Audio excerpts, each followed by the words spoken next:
Riles Learning Center for Dogs, preparing for a big-time matchup between the Birmingham Bloomfield Beavers and the home Eastside Diamond Hoppers here today on a fine holiday, bright and sunny day for baseball. The storms came through last night. The tarp was on the field.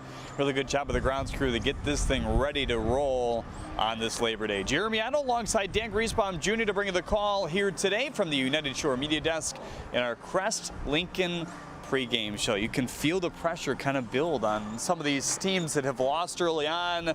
The pressure off maybe the Diamond Hoppers, or maybe not, as they look to continue what is already a 3-game winning streak. 4 if you count the first game of the doubleheader, which ultimately doesn't count in the standings, but 9 big points at the top for Paul Nochi's squad. That's big time so far. We'll see what kind of personality their club has. You know, they could either take the foot off the gas right now and cruise, or they have their opponent down. Do they, want to stick it to them and make sure the job gets done? Honestly, I think the type of team they have, I think it's very important that they finish with the top seed. They're not as deep in the pitching department as the Unicorns are, I don't think. So if they can get a higher seed than the Unicorns, that's going to give them a much better shot to win the championship, in my opinion. Well, Javon Taylor kind of shaping up as maybe the #1 starter for these Hoppers. He goes again here today after 4 days rest. Yeah, I think you'd probably at least still at this point have to give the #1 nod to Goetzies still, just because of his history and a little more experience. But Javon Taylor's been really good. So, he pitches to contact. He lasts several times out. He's been getting all of his pitches over the plate with consistent command, and he's been their best guy lately. So if he has another nice outing today, he might make a bid to really be the #1 starter.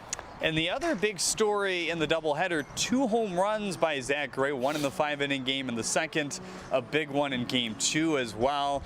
Made a bid for a third with a deep drive to center field. Talked to him before the game. He didn't necessarily think that was out just because of how the weather has been lately and not maybe flying as much as it has in the past couple weeks.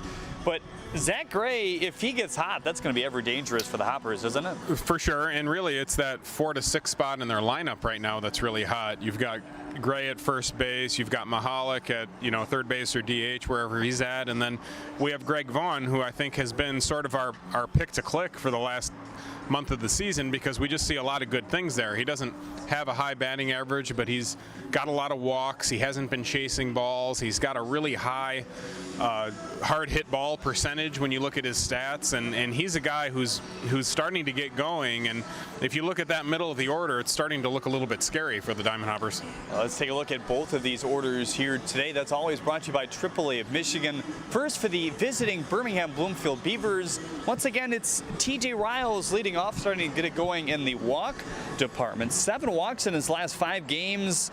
Now 10 walks to 14 Ks on the year. Freddie Geely batting second and playing second base again. Joey Weimer, Cameron Comer, Sam Troyer hitting in the meat of the lineup here tonight for Vaughn Joshua. Ron Williams Jr., again the Evershed hitting 6th here tonight. Ashante Wheatley gets the start at the DH position, heading 7th.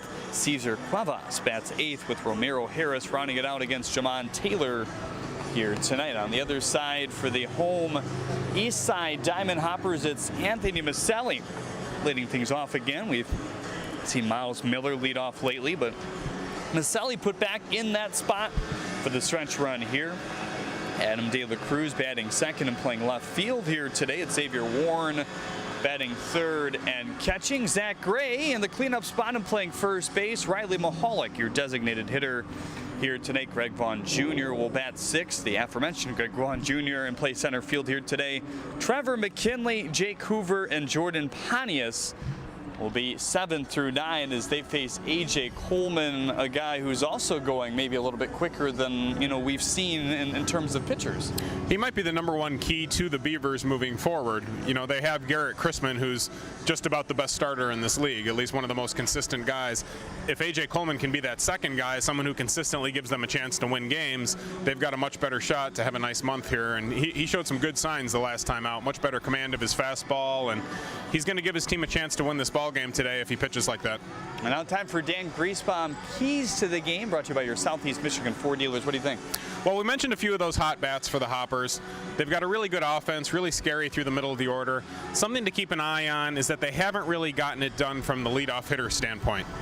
You've got a couple different guys that have been there. Anthony Maselli was really consistently in that spot early in the season. Miles Miller came in and kind of took that over for a while. Maselli back in that spot today. I think, finding someone consistently who can handle that spot, whether it's one of those two guys or maybe it's Adam De La Cruz, I don't know. But Maselli, despite not really being as good, I guess, consistently as he was last year, still has swung the bat a lot better than Miles Miller. So it looks like Paul Noce might lean in that direction, at least for now. His on-base percentage isn't what it was last year. He was consistently well over 400 last season. More in the 350-ish range this year, but again, that being said, probably 100 points higher than Miles Miller's been. So it looks like that might be Maselli's spot to lose going forward, but still, he's going to have to be more consistent to stay in that spot going forward, because this is a really good offense, and they need someone getting on base there. I'll get the grills out. It's Labor Day. Maybe you're grilling as you watch this here today, so we welcome everybody joining us on this fine holiday and another fine matinee matchup here between the Beavers and the Hoppers. That's coming at you next here on the USPBL Network. Don't go anywhere.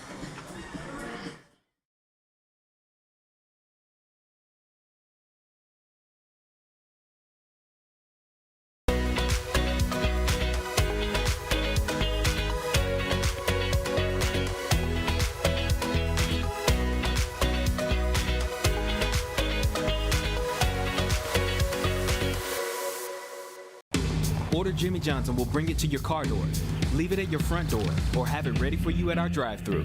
Just use jimmyjohns.com or our app to tell us what sandwiches, drinks, chips, and cookies you're hungry for. When you want it and how you want it. We're ready. Crack open a Budweiser and experience the refreshing taste of summer. Make every moment of summer count by picking up Budweiser today. Welcome back to Jimmy John's Field, everyone. Today's game presented by Happy Tales Learning Center for Dogs and proudly sponsored by the following: AAA, Ascension, Balfour Property Restoration, the Detroit Medical Center, DTE Energy, Dunham Sports, Dunkin' Donuts, Green for Life Environmental, Green Path Financial Wellness, Jimmy John's, your Metro Detroit Chevy dealers, Pepsi, Scott's, Summit Oral, and United Shore. We thank all those fine partners for what they do for this fine baseball league as well. Time for your pitcher comparison, brought to you by Denzo. Two important guys going here today, Dan. Very important. A little bit different roles traditionally. Coleman was expected to be at the top of this rotation the entire year. Jamon Taylor came in kind of midway through and has been a really pleasant surprise. They're both guys who really need to pound the zone. There's that similarity between the two of them. They have to pound the strike zone. A.J. Coleman did that his last time out, but hasn't done it consistently enough. Jamon Taylor has. He's been a classic pound the strike zone pitcher. Only got a couple of Ks his last outing, but it was a terrific outing. Only walked one, got all of his pitches over, his four-seam fastball, slider, and changeup, and did a nice job keeping guys off balance. This is as close to a must-win that we've seen certainly here today for the Beavers out of any team all season long. I agree, especially because the head-to-head matchups with the Hoppers are so important for them. They've had them in the doubleheaders, and they're going to have them in the doubleheaders going forward. And the Hoppers are in first place right now. So if they drop another game to them, head-to-head, it's going to be awfully hard, if not impossible, to catch them. So this is a very big game. Sam Troyer, somebody we didn't necessarily talk about in the open, but he's going to be a big clog to this lineup overall if this Beavers team is going to have success in the playoffs. Oh, definitely. And I believe we saw on the lineup card he's playing shortstop today. That's the first for the season, isn't it? Yes, I believe so. I believe so. I don't recall seeing that before. Jonathan Brandt on the bench today. He hasn't been real consistent with the bat. Cesar Cuevas over at third base, which he could really play anywhere in the infield. It doesn't matter a whole lot where he plays, I don't think. But seeing Troyer at short is a little bit of a different look. We'll see how that comes off today. Getting ready for the first pitch between the Beavers and the Hoppers as this push to the playoff continues right here on the USPBL Network.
We really were fortunate to get out when we did. Losing our family photos, our wedding pictures, can't replace it.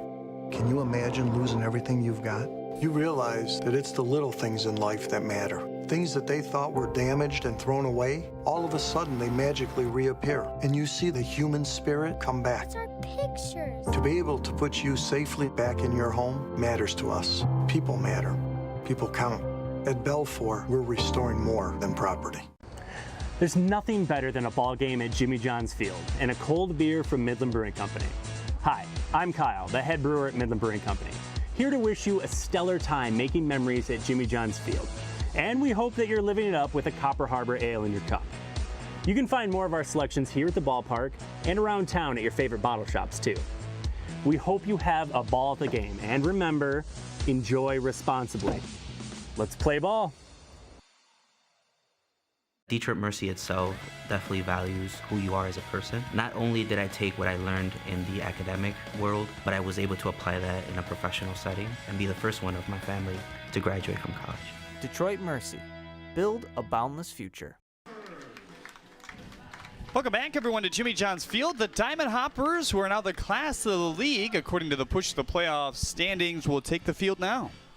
They're a good-looking team. You like a lot of their lineup, and as I mentioned earlier in the broadcast, if they can get some consistent table setting from their guys in the 1-2 spot in the order, they're going to be scary with the offense. And this guy that we're taking a look at right now, Jamon Taylor, has been a big part of that resurgence too. If he can settle in as a number 1 or 2 type starter, they're going to be in great shape. 6 foot tall, 175 pounds, out of Florida. The 23-year-old right-hander on the season, a 2.57 ERA through 21 innings. Really good walk to strikeout ratio, 4 walks to 12 strikeouts thus far. He's got a nice four-seam fastball, 87 to 91-ish type range, slider that goes 75 to 78, and also a change right around 82 to 84. Throwing strikes with all 3 of them, and that's the biggest key to pitching, really, is that you can throw multiple pitches for strikes consistently, and that's exactly what he's been doing.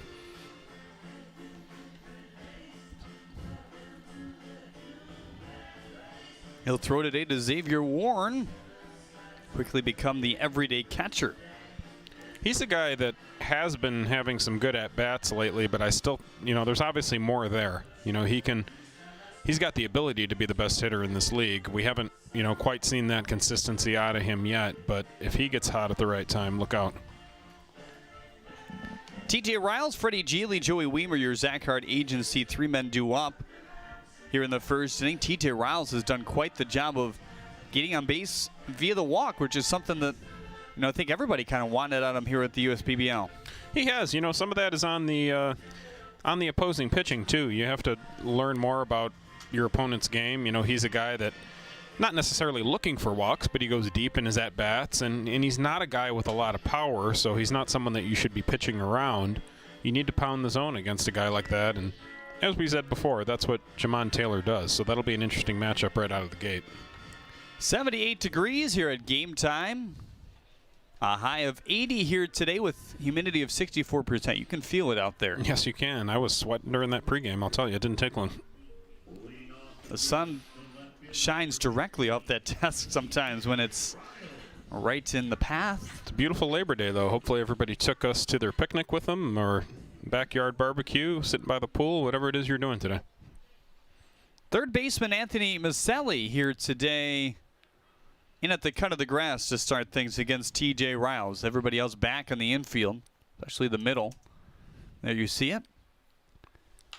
First pitch of the ball game at 1:05 is trouble territory down the left field line. Running, and diving and making the catch. Adam De La Cruz with a big-time exclamation mark here in the first. That's a guy who doesn't even get that many innings out there, really. He's mostly been playing the hot corner, and he can certainly play the outfield for you. He's a very versatile player.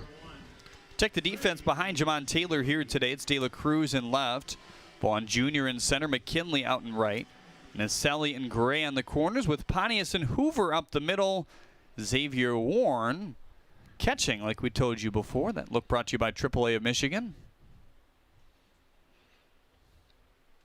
First pitch to Freddie Geely is in for strike 1.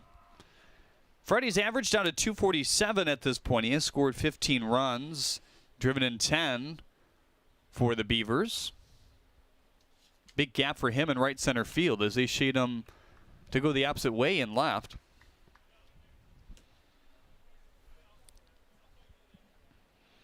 Three pitches, 3 strikes for Taylor. He did a really good job of running that fastball in and also getting the slurve away. And he says it's kind of a crisscross action when he has both of those pitches going right, whether to the lefty or the righty. Sure. Yeah, if you can command both sides of the plate with both of those pitches, now you're really giving the hitter a hard time because he doesn't know which side of the plate you're going to be on, and he doesn't know which direction the ball's going to move in.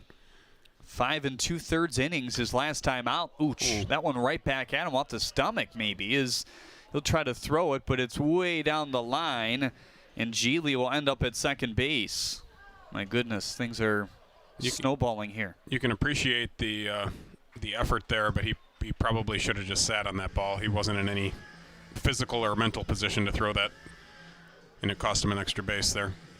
It's a nice hitting approach by Geely. A ball down and away, that's exactly where you want to drive that pitch. Our angle in the YouTube monitor showed the center field cam, so wasn't able to really tell where it exactly hit, but I feel like it's the stomach area. Yeah, he better take a deep breath out there. Can appreciate the effort, but he was a little disoriented there, ended up throwing it into right field. Joey Weimer will look to get on base here. He's hitless in his last 6. 0 for 14. Has had a few walks, 6 of them to be exact.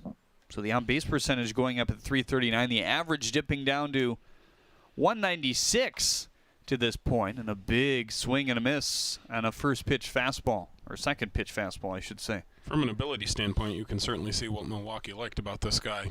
Big, strong, fast, everything is there. 88 91 in the four-seamer. The 1-1 in tight.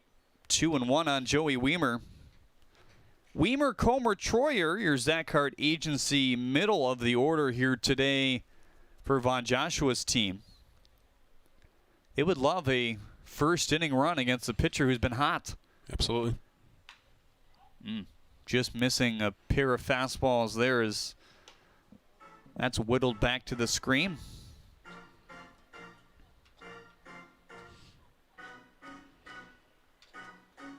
Jeremy Addo alongside Dan Griesbaum Jr. to bring the call here today. So glad you could tune in on your Labor Day Monday. It's a bright day at Jimmy John's Field. Slurve, he kept it high, and that's not where you want to keep it against Joey Weimer. I think ideally, especially in that count, had he started it more around the middle of the plate, he might have got a swing and miss out of it. Throws the slurve 20% of the time, the fastball 70% of the time, and the changeup 9% of the time. Waiting in the 2-2, high and tight, 87 miles an hour as it's scooted inside. He's a little bit up in general right now, really, with both the fastball and the off-speed. Which is not something we saw last start. Right. 3-2, got him to pop it up. Warren drifting back in our no man's land zone there, and he did. I just heard a thud. That's really the only reason I even knew. People in the suite saw it well. Right. That's about it, probably. Yeah. Right. Suites on the Diamonds. Right around suite 204 right there. Cam Comer trying to drive the run in with 2 outs and the runner on second base. Infield will rein back. They play him well back on the right side with the power and ability that he has. Outfielder's kind of bunched up on the left side. There's a big gap in right center. He hits it that direction. Towering drive to right field, sending Vaughn back. He looks up, and it's 2 hops over the wall off the warning track. So it will score Freddie Geely. Off the bat at 85 for Cameron Comer that carried 357 feet out there. He's continuing to swing a nice bat. He looks like every bit of the prospect that I think the USPBL brass expected him to be. Really strong throwing arm behind the plate, popping his bat to both fields. Really a strong gap-to-gap power. Here's Sam Troyer now. 3 doubles this season. Had a lot of doubles power in college. He had 12 doubles his senior year, a few home runs, as he swings over the 89-mile-per-hour fastball. Maselli in tight towards the line at third base. Everybody else spread out with 2 outs and the runner on second here. Ron Williams Jr. on deck. Brought to you by Zach Hart Agency.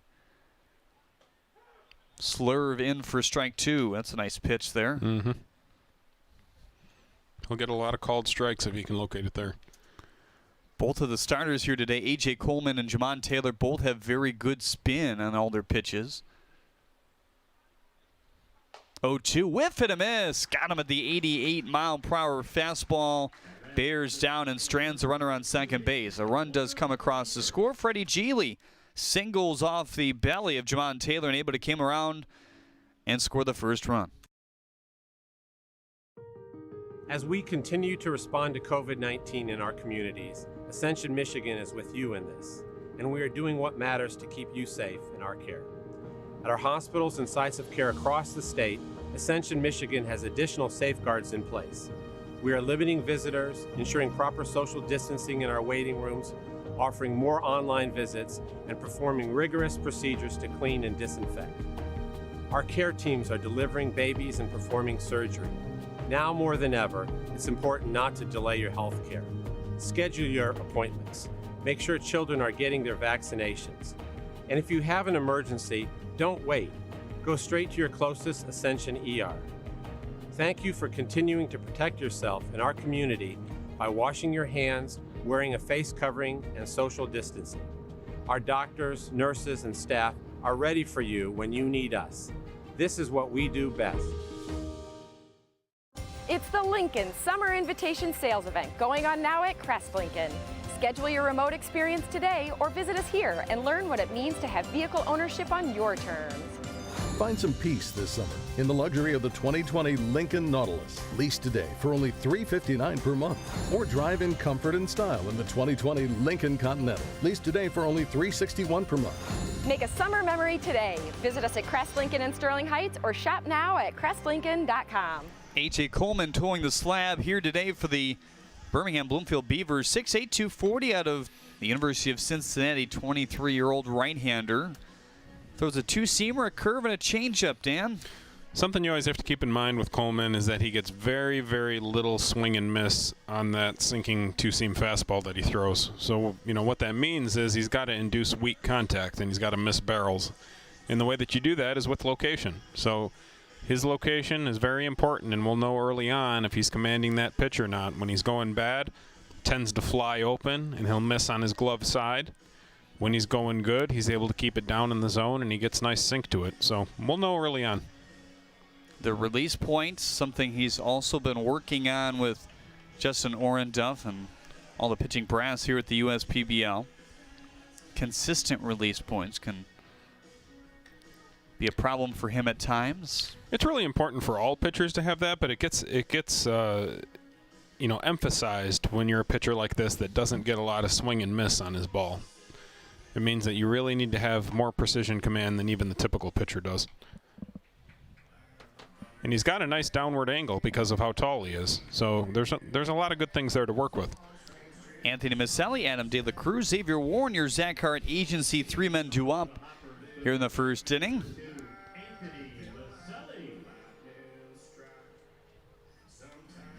So Maselli back to the leadoff spot here today.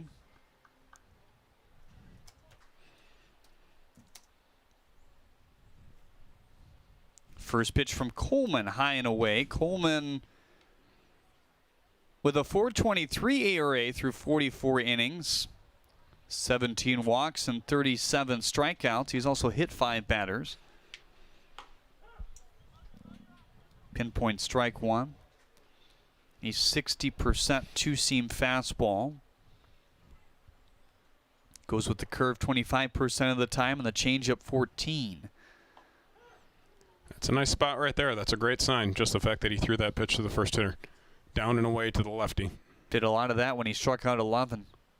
Just one walk and 11 Ks in that outing. Another good spot. Just missed, but Comer was ready to throw it around. Sure was.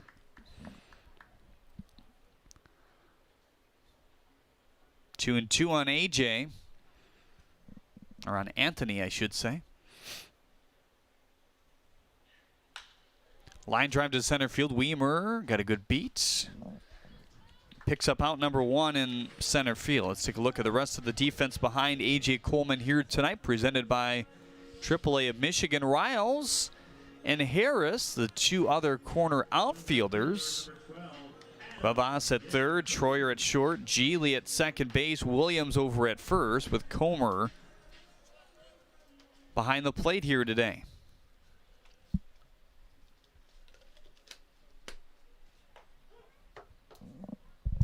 Strike 1 to De La Cruz. 262 in the average column. Bigger thing lately, 19 walks to 20 strikeouts overall. He's only struck out 2 times in his last 10 games as this one rides inside. That's what he'll do when he's going best. High walk, low strikeout. Gap to gap hitter. Oh, that's the old A.J. Coleman right there. Just that one pitch, you could see him fly open. And 2 starts ago where we saw him really struggle, overall the line didn't look too bad. He only gave up 1 earned run but walked 4 in 90 pitches. We saw him do that after he had gotten ahead in the count. Right. Comes right back to it there. That's good to see. 2-2 on De La Cruz. If he can hit that opposite arm side, the glove side there, but for a strike, then that's a really nice accomplishment because that means he's not pulling it across too hard. He's not overdoing it. Flying open has been a little bit of an issue for him throughout his career. That's another close 2-strike pitch that's taken for a ball.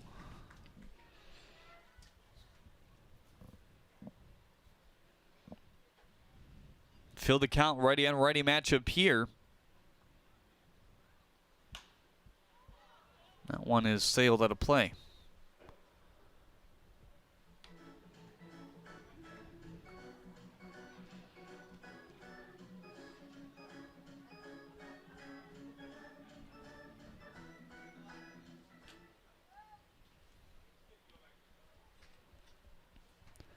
Good battles early on by Maselli and De La Cruz. Coleman delivers the fastball outside.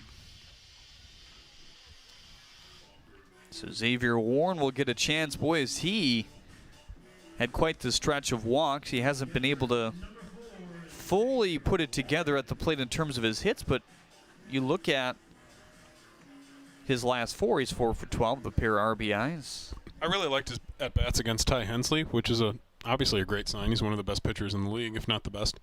And, you know, that's the type of arm that he's going to see if he advances through that Milwaukee organization. If he can be disciplined and have great at-bats like that against a caliber arm like that, that's a good sign. And that's certainly the point of him being here, getting used to some professional arms while also just staying loose in a time where he's not able to otherwise get any live ABs. Williams feeds to second late. He does get De La Cruz the lead runner. Nice play there by Williams. That's not an easy play. So now Zach Gray will try to keep it going. A pair of home runs in his last 2 games and a doubleheader. Average at 253. Now has 5 home runs on the year to Zach.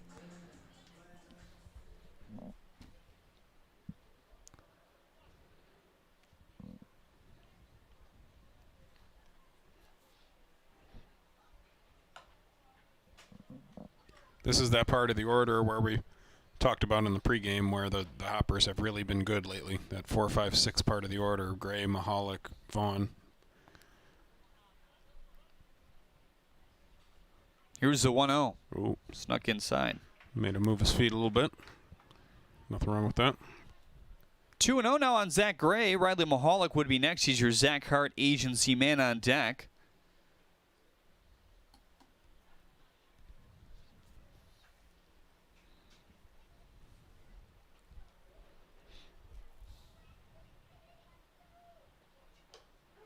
High and away. Yeah, he got the for call. Strike yeah. 1.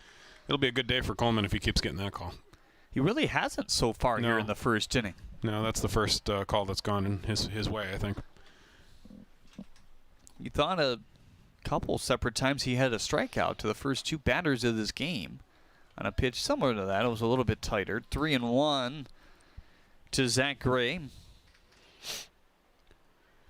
It's still a good take there by Gray. You know, when you're plus in the count and you're a power hitter, you don't want to give in and chase something that you don't like. Hard on the ground to Troyer. His first play at shortstop is a winner for the third out in the first inning. A.J. Coleman able to strand the one-out walk and keep the 1-0 lead for his team. Now time to take a look at Freaky Fast Trivia presented by Jimmy John's here today. What year did Labor Day become an official legal holiday? Wow. I'm going to go with, I'm thinking it's got to be like in the heyday of unions, right? So I want to say that's 1952. I'm going to go with D, 1952. Let's see. Wow. Wow, you're way off. I guess so. 1894. I guess I need a little history lesson, but I would have thought that, labor and unions and whatnot were in kind of a bad place in 1894. So that's why I wasn't leaning in that direction. Presented by Jimmy John's. Let's take a look at your reading program, School of the Game, sponsored by CGC Water and Hungry Howie's. It's Brainspring Learning Center in Shelby Township. Teacher Spotlight, Miss Kroll. Reading program of the game, presented by Hungry Howie's Pizza and CGC Water. Jamon Taylor out for his second inning of work here. He'll face 6, 7, 8 in the order. He allowed a leadoff single to Freddie Geely. It hit right off of him.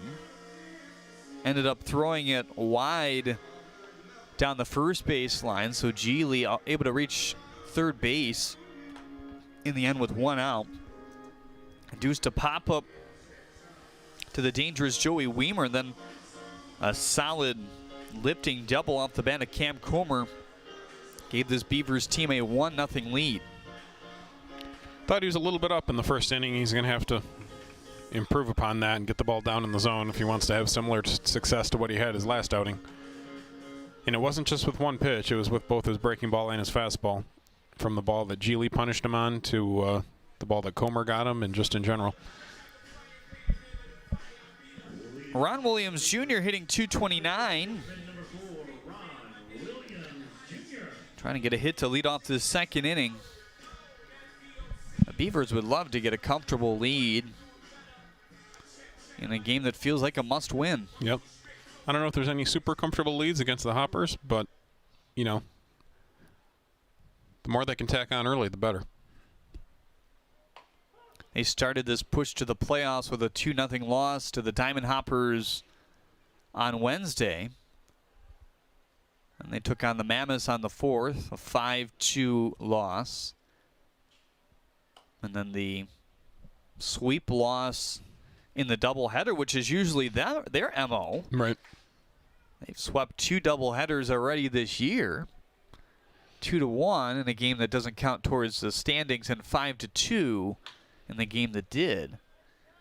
There's a nice piece of hitting by Williams for a leadoff base runner again here in the second.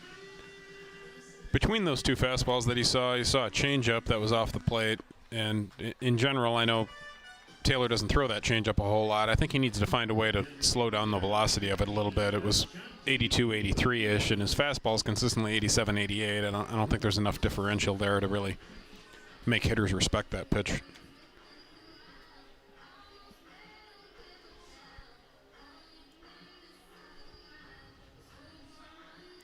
I haven't seen Ashanti Wheatley in a little while. The last time we saw him, I think he had a little bit of an injury legging out a double play ball. Just 2 for 11 on his start. 2 walks to 3 strikeouts.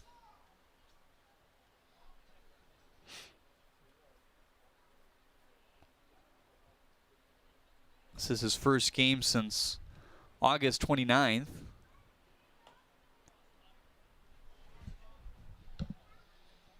Versus this very Diamond Hoppers team, he was 1 for 4 with a double and a strikeout. His other hit coming the game before that on the 27th versus the Mammoths.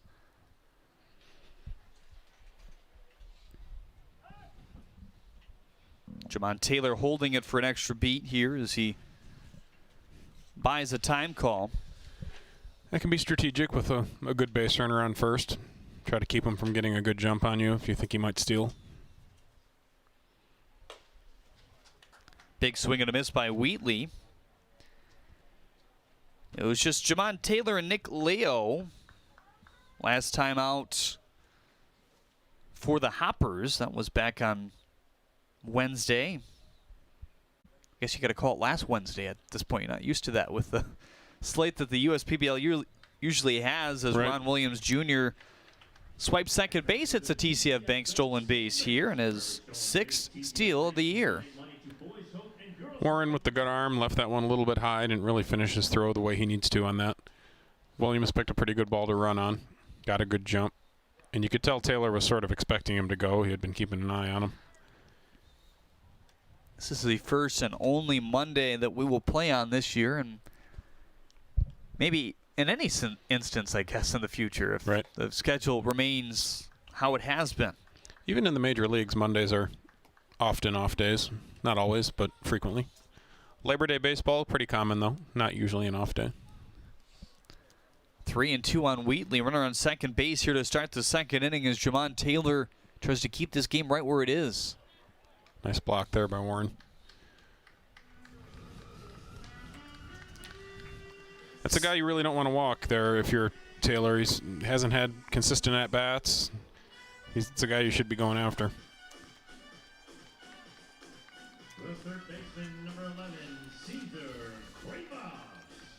Cesar Cuevas will come to the dish here in the second. First and second for him.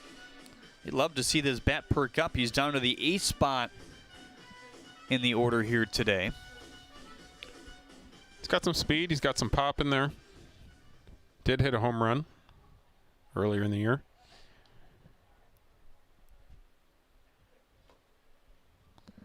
Low and away at 89. Remind you can chime in with us on Facebook and YouTube on this Labor Day. Dave Burton says greetings from Rochester Hills. Deanna Bell says let's go Xavier and the Hoppers here today. Sherry Reed Hurt says let's go Hoppers.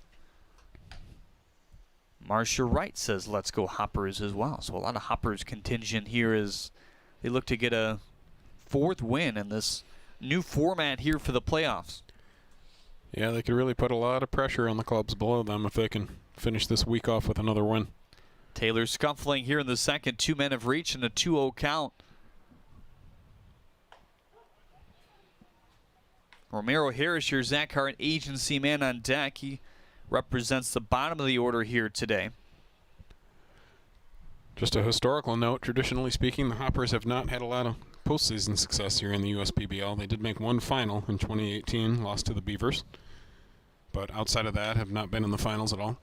Loop to Pontius feeds quickly to second. Maselli across the bag, over to first. That's Hoover, I beg your pardon, to Gray. Nonetheless, a nice 4-6-3 double play. And thank you very much, says Taylor. I needed that. Does advance Ron Williams Jr. to third, and now Romero Harris will be the last shot. Now between Warren and Taylor, they got to make sure they don't have a wild pitch here or a pass ball. You don't want to give up anything free, especially with the 9-hitter at the plate. Harris 9 walks to 15 strikeouts.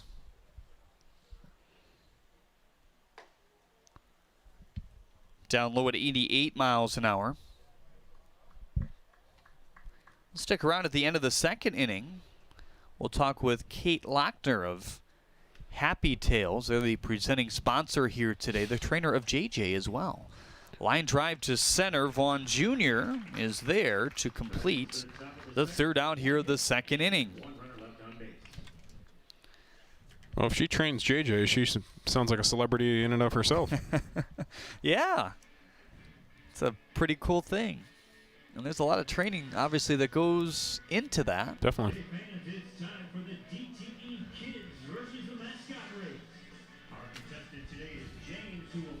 It's time for your DTE Energy Kid Race, the mascot here today. Uh-oh. Got Buzz. You never know what you're going to get out of Buzz. If he gets out to a lead, he usually stops and trash talks a little bit. Oh, see, here he goes. He's showboating already. Is he facing the the young man there in the red? Okay, I thought he was facing the the adult standing next to him. It's James here today. Okay, he's got a good start, but how's Buzz going to mess this up? He's going to turn around. He's going to find some kind of way to mess it up. He always does. Oh, see? Okay. James coming into third base here. Around third and looking like he's going to have a nice finish, and Buzz just kind of tails off, and James is able to finish it nicely. Started too fast. Ooh, look at that. A little floss at the end of his run there. Buzz is one of those animals that if he starts too fast, he loses too much steam. Back with more after this on the USPBL Network. DTE Energy customers can get their share of huge lifetime energy cost savings. How? By using our website. The Oslin's new programmable thermostat saved them a bundle. And their new efficient furnace earned them a hefty rebate. All over Michigan, people like the Oslins are saving. Why not you? There are always new ways to save at dteenergy.com/saveenergy. DTE Energy. A.J. Coleman comes out for his second inning of work. He'll face Riley Mahalik, Greg Vaughn Jr., and Trevor McKinley. That look brought to you by Zach Hart Agency here in the bottom of the second inning.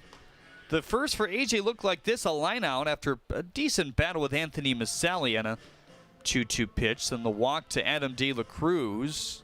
Thought at one point that he may have had a strikeout. Fielder's choice by Warren. Got De La Cruz at second, and then the 6-3 ground out by Zach Gray ended things. So maybe a few more pitches than he would have liked, but he got out of things, all things considered. Yeah, he made a couple slip-ups here and there, but overall looked like he had a pretty good inning. Nice 4-6-3 double play turn by the Hoppers defense in the last inning to bail out Javon Taylor just a little bit with runners at first and second with no outs to start the inning. Talking to A.J. before the game, he likes the way he was able to attack hitters and get ahead a little bit more than his last few starts. 1-1 on Mahalik, the designated hitter here today. Kind of funny to see Maselli play third, because we really haven't seen that a whole lot. Right. Yeah, now that they have Hoover, it's they're going to probably move Maselli around a little bit unless Hoover's taking a rest.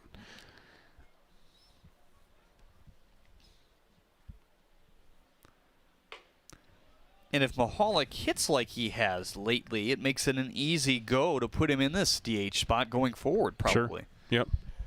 Not needed at third base as much anymore, but his bat is very important.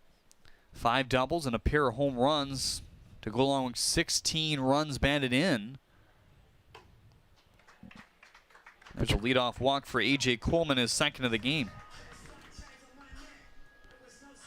And it brings up a hot hitter in Greg Vaughn Jr.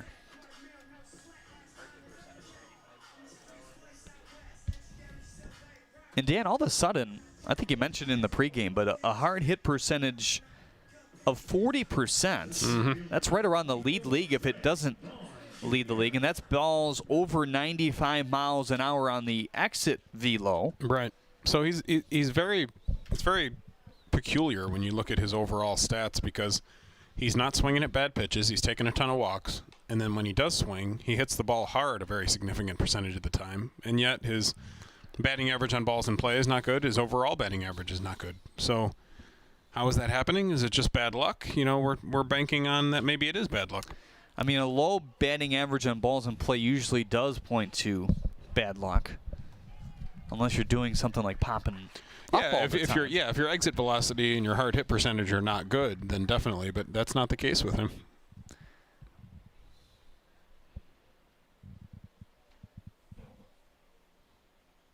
Waiting on the 1-1. Low at 86 on the fastball. I remember talking to first base coach Scott Pickens about the team when he first got signed to coach by the USPBL, and one of the guys he mentioned that he really liked was Greg Vaughn Jr., and at that time Vaughn wasn't hitting at all, and I kind of cocked my head at him like, really? Okay, that's interesting. But you can kind of see it play out here. It makes some sense. He has a good swing, and he does a lot of good things up there. And his patience has also allowed him to stay in at bat. So even if he's not hitting the way he'd like average-wise, which it's 217 coming into play here today, his on-base percentage 446. Right. And 217 is way up from what he was at one time.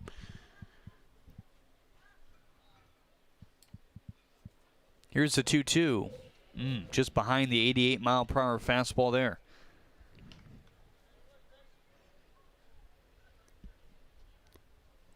Michelle Perry-Clausen says, let's go Beavers. Great way to spend our Labor Day watching our nephew, A.J. Coleman, do what he loves. Watching on Facebook here tonight. 2-2, club to the gap in right center field. That baby's going to sink and roll towards the gap. Hitting second base is Riley Mahalik. He's on his way to third, and another knock by Greg Vaughn Jr. He's staying hot. And Mahalik, who doesn't run great, had plenty of time to get around second over to third, and Hoppers are in business here. Coming off a 2-for-3 day with an RBI, a double, and a walk, and starts it off with a single here in the second. One of our commenters on YouTube asked, what's the fastest pitch ever thrown in the USPBL? That's a good question. There has been, I know that there has been over 100 miles per hour, and the pitcher's name is escaping me, but I'll come up with it. Line drive to center field. Weimer got a good beat on it. That's the only way he catches that one.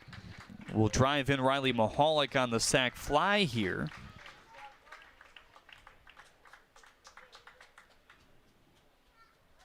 So McKinley gonna deliver his 6th RBI of the year. Jay Price says, let's go Beavers from Oklahoma City. So hello, Jay.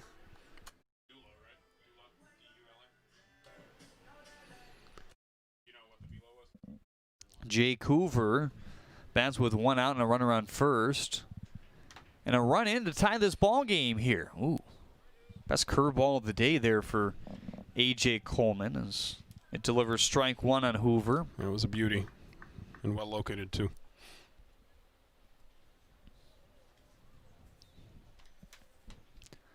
Second inning brought to you by DTE Energy, one of the fine sponsors here at the USPBL. 0-1, another curveball on the ground. Caesar feeds to second in time. Geely, quick turn. No. Beat it. Good job by Hoover to beat it out the speedy shortstop. That is the second out of the inning. And all of a sudden, A.J. Coleman can get out of the leadoff walk-in single if he can retire Jordan Pontius with just giving up 1 run here.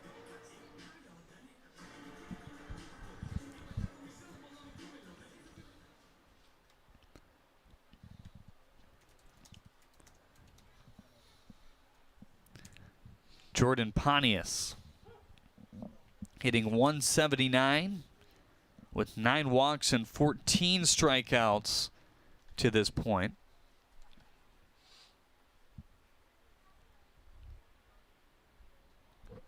It's cooled off a little bit. There was a stretch there where he was swinging the bat pretty well. Some of these lighter hitting second basemen at the beginning of the year have started to find things clicking at the plate. Landon Barnes, another one on the west side Woolly Mammoths. Couple pickoff attempts in a row by Coleman.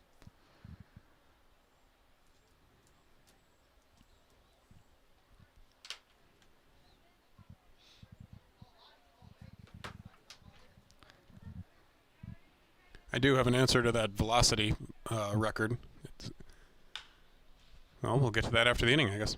Geely over to first base, and that will retire the side. So the leadoff walk by Riley Mahalik does come around to score against A.J. Coleman here in the second. That's enough to tie the game at 1 apiece. Back with more after this. The difference that we bring to pediatric care isn't just the fact that we care deeply about our patients and want to partner with their parents in delivering the best care for their children, because a lot of pediatricians can deliver great care. What we do differently at Campground Pediatrics is we offer a different environment to deliver that care, and we offer personal service in a way that many practices can't.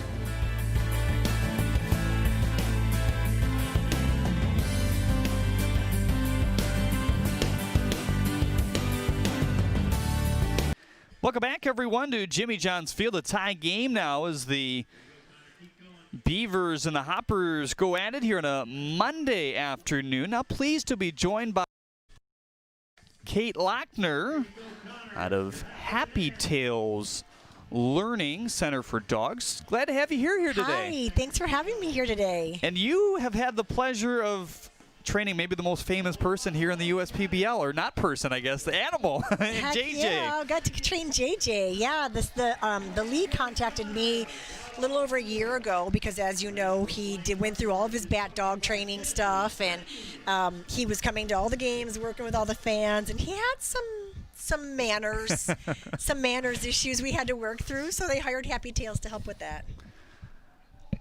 In terms of, what you guys do, we'll talk about JJ a little bit more as this inning develops, but, just in general, dog etiquette, kind of training dogs, how early should one start to think about that?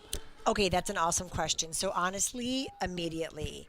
So we have a puppy development program that is designed for dogs as young as 7 or 8 weeks old. So it's not considered formal dog training, but our puppy development program is designed to get people set up for success, to raise their puppies properly, to essentially not screw them up. And then formal training, we start anywhere between typically 4.5 and 5.5 months old, but we can train older dogs too. So we get 8 and 9-year-old dogs in our center as well. Very cool. TJ Riles, Freddie Geely, Joey Weimer, your Zach Hart agency, 3-men due up here in the third inning against Jamon Taylor. They got a single run off him thanks to Geely, who was driven around by Cameron Comer as well on the double. This one in for strike one. Is there a certain breed of dog that's the hardest to train? Oh my goodness, you're going to ask this. I'm only going to say this because I own one and I've trained a bunch, but Shiba Inus. Okay. It's a little Japanese breed. Uh-huh. They don't have any interest in doing the right thing. No? No. Most dogs are actually so easy to train. The people are not as easy. Make sure they show up with their owner, right? Right. This one is down low, 2-1 on Riles, the left fielder here today. A line out back in the first inning for TJ. Anthony Mascot is in at third base to begin things here. The 2-1 is lifted back. So how hard was it to train JJ overall? Oh my gosh, JJ was awesome. He came with such a great foundation, but if for anyone listening, if you guys saw him years ago, I mean, he was jumping on fans, he was stealing hot dogs, he would take the bat and run around the baseball field. So we just had to do some fine tuning with him. And this is something that is kind of a refresher in the offseason. And normally, every day you would be here, if it were normal times when we had to readjust our staffing all the way around to, the lady that does a great job at the merchandise stand is now, helping with JJ on the field every day. But she's doing awesome, yeah. too. Abby, yeah, so Dana approached me and talked to me about coming here, and because of all of the COVID stuff, I worked with Abby to teach her how to manage JJ and handle him, and she's doing an awesome job. Popped up by Riles. Mascot trying to shield the sun and able to lean and record out number one here in the third inning. So this was a special, not breed, I guess, of Golden Retriever, but a specially trained dog right away in terms of, what it takes to be a, quote, bat dog. I know you didn't do it personally, but how much do you know about what went into that, I guess, as he was a youngster? Yeah, so the bat retrieval stuff, most people probably think is pretty easy. A Golden Retriever or Red Retriever wants to go retrieve a bat, but that actual process is quite challenging. It can take years to teach a dog how to do that effectively. So the trainer that did that training originally did a really good job with him. He literally just lacked some manners. So we did most of his obedience stuff, which is ultimately what we do. He came here to the USPBL when he was 18 months and only still 3 years old now. The thing that I was curious about, performing dogs, quote unquote, and I guess you could put him in that category. How long do they do that before they, quote, retire, I guess? So that's a really good question. I mean, I think it depends on the dog. JJ handles the stress of an environment like this unlike any dog I've ever seen. Even, you know, we've got dogs down here today. We've got a bunch of dogs here at Bark at the Park in the suites, and we constantly talk about how stressful these environments are, and he handles it phenomenally. Look at that. Fly ball to right field, chasing McKinley back to the warning track, and he's able to track that down for out number 2. McKinley takes such good routes as he's able to quickly retire the second against these Beavers here in the 3rd inning. Chatting with Kate Lochner from Happy Tails Learning Center for Dogs. Your facility just 9 minutes away from the ballpark too, so that makes it convenient when, you know, things are normal, I guess. Yeah, it's super close. We're located right at 23 Mile and Mound. We've got a 7,500 square foot facility there where we do private lessons as well as resident training programs where dogs will stay with us, and we set the foundation of training. So yeah, super close. We love being close to you guys. Joey Weimer bats with 2 outs here in the 3rd inning and nobody on. Good job by Jamon Taylor to retire the first 2 he sees as he's able to breathe a sigh of relief as McKinley able to get that one in the gap in right center. Here's the 1-0 to Weimer. Fly ball to center field. Stroking Vaughn Jr. over just underneath the flagpole for out number 2. And you get the pleasure of analyzing JJ here today as he comes out for his appearance. Oh, good. He's so good. This is presented, as always, by Michigan First Credit Union. So he comes out of his doghouse, gets the basket, and makes his trek towards the umpire as well. Always a fun time for the umpire and the fans to see him do this every game as well. He's doing great. I was waiting for that sit. I know he's supposed to sit, so I was waiting for that sit. Now, is that something the umpire tells him to do, or he's just trained to do himself? Well, he should be trained to do it himself. I think sometimes, like, you know, the problem is that he goes to play Frisbee after this. Sure. And that is probably his favorite thing to do at the game. So, you know, I know that he turned around and he's looking over at Abby because the next thing he gets to go do is play Frisbee. So he should sit. If he doesn't, the umpire just has to tell him sit. And there he goes. That's a good boy right there, right?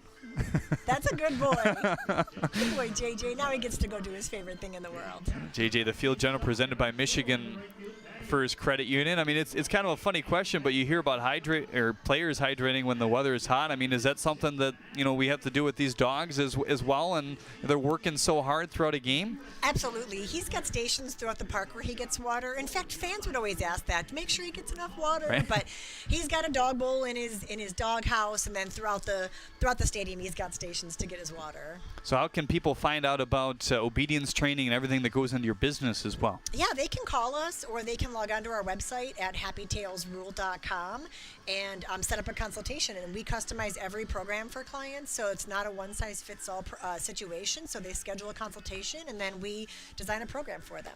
Well, if I ever get a dog, I know where to go, right? Okay, awesome. I hope you do come. Well, that's Kate Lochner from Happy Tails Learning Center for Dogs. Overall, we thank her for coming on today, and we thank them for all their work with JJ throughout the year as well. Anthony Maselli, Adam De La Cruz, and Xavier Warren due up here in the 3rd inning for the Eastside Diamond Hoppers.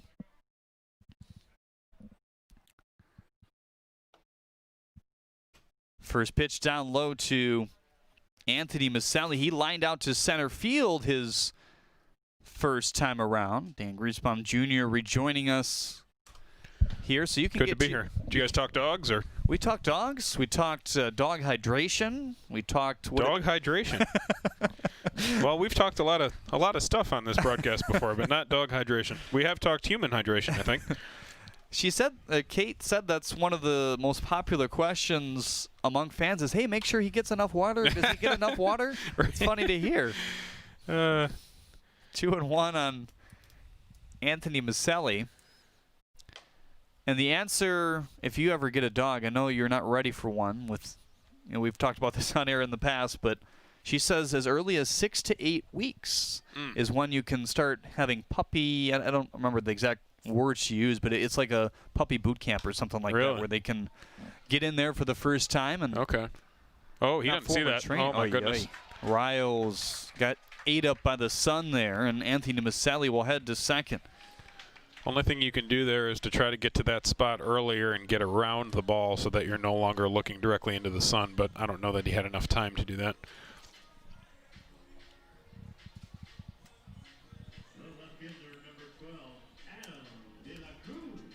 Do we call that a double, or is that an error? It looks like they went up with an error. Okay. I know there's variances of that rule, but I thought in general the sun couldn't necessarily determine an error. Right. So I don't suppose you guys talked max pitcher velocity, because that's the last thing I was on when I left the booth. We didn't. No, we didn't. You can go right ahead. Okay. So the the record for the USPBL is 102 miles per hour for Chris Dula, who was signed by Milwaukee. Pop to the short gap there by Weimer as he records out number 1. How long ago? I think that was during last season, I believe. Okay. Did a few games here, but for the most part I wasn't able to. Or perhaps it was 2018. It was either 18 or 19. I remember the buzz. Big guy. Yeah. Real good size guy.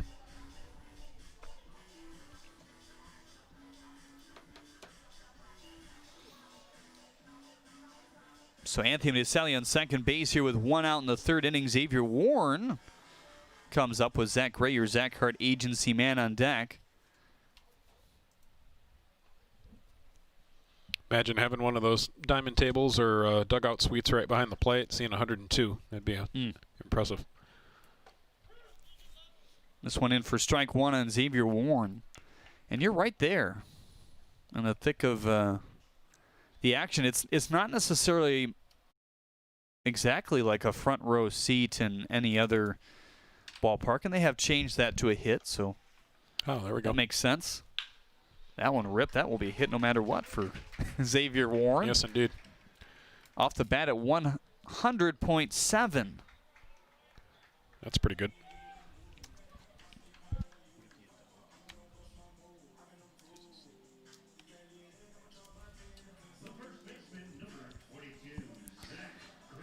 Zach Gray hit the ball hard on the ground to the shortstop Troyer. Only play that he has made so far in this game. And Coleman will be looking to get him out front on one of those sinking fastballs to double him up here.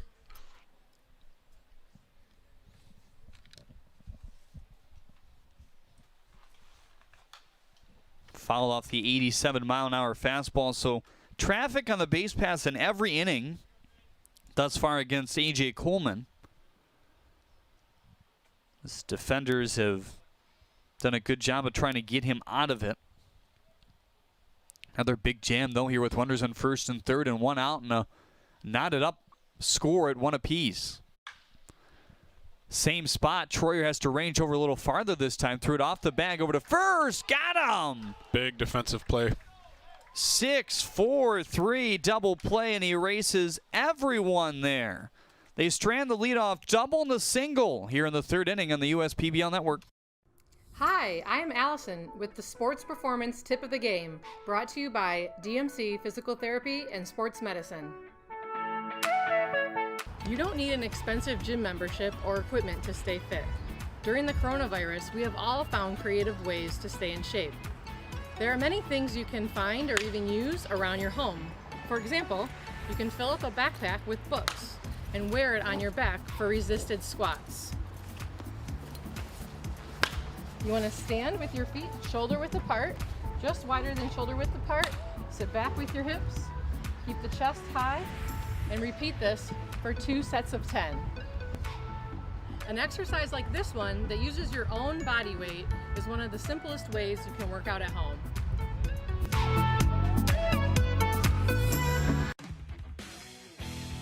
Want to hit your home cleanup project out of the park? Well, making sure that your driveway is safe from damage? Rent a rubber-wheeled trailer from GFL and keep all of your bases covered.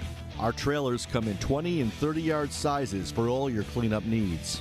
Call GFL today to order your driveway-safe rubber-wheeled trailer.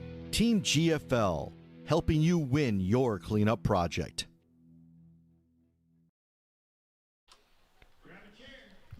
And welcome back to Jimmy John's Field as Jamon Taylor settles back on the hill for the Hoppers. We'll take a look at our senior spotlight. Congrats to Luke Southard from Madison Heights Lamphere High School. He's passionate for the game of baseball.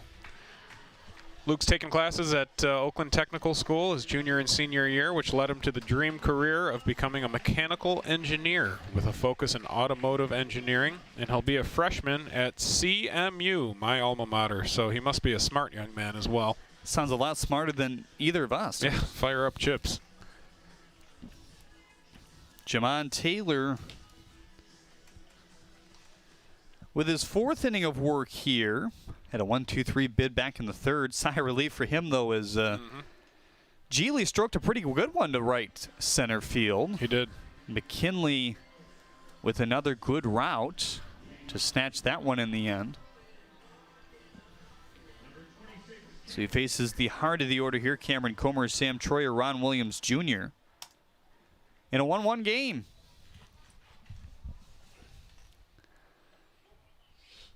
First pitch slurve in for strike 1 and Comer. Smooth stroke for him as well in the first inning with that first pitch double. Nearly found its way over it. 2 skips to the right. Now this one hooking down the line, but foul. It's just a much more smoother swing, and maybe some of that has to do with the load that he's worked on and the confidence that he's gained over the season. Sure.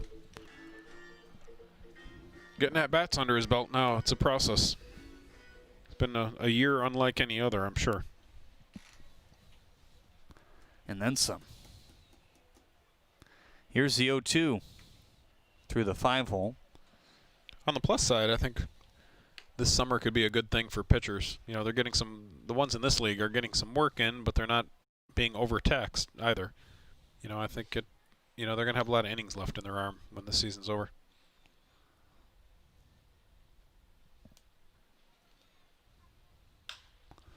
Flared to left. That one is going to get down. Wow. When you're going good, things like that will land. It's like, it looked like he was chipping onto the green there. He just stuck it. It sounded that way, too. It did. Just stuck. It's down the third base line. Troyer trying to turn around his 0 for 1 day. It was a strikeout back in the first.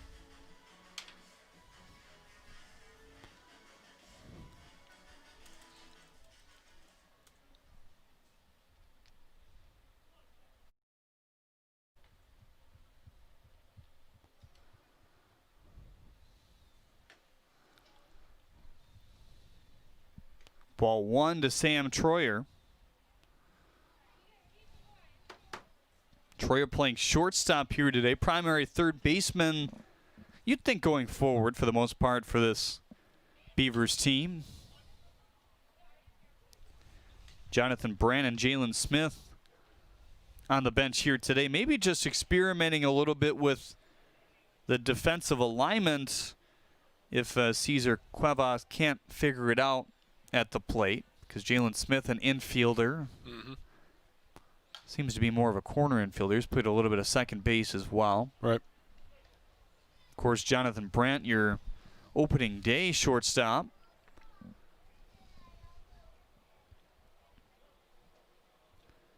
One and two here on Sam Troyer.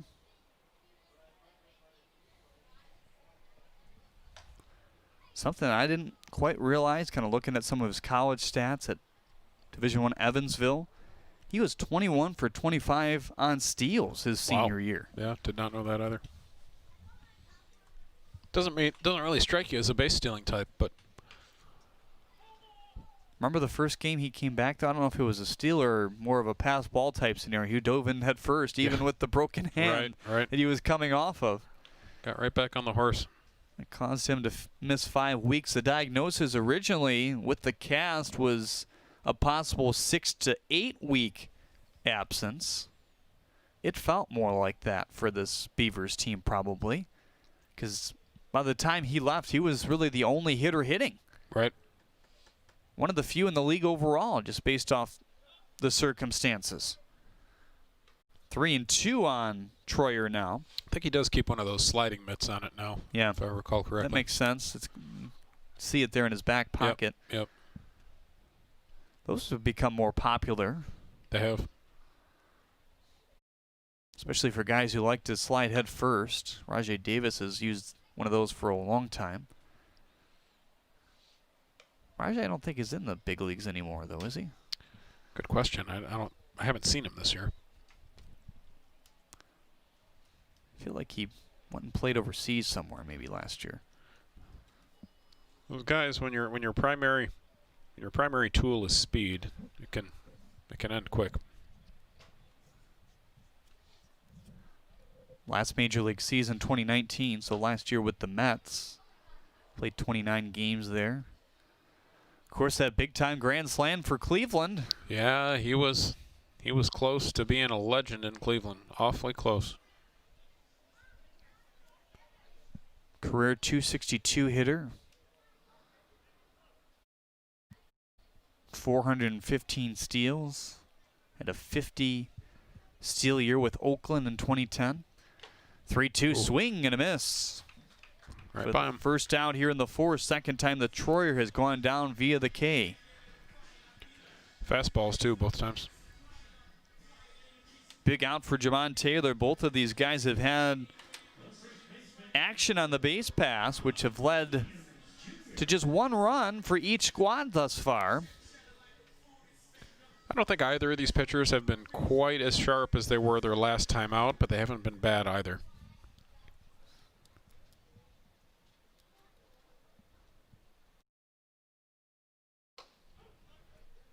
Ron Williams looks at strike one. He had a single back in the second inning.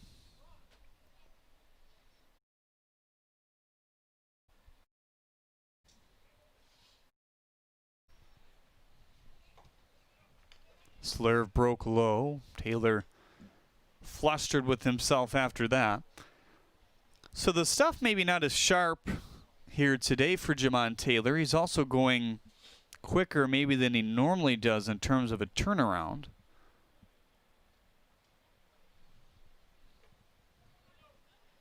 Not necessarily unique in baseball, though, to pitch on 4 days rest, what both of these guys are.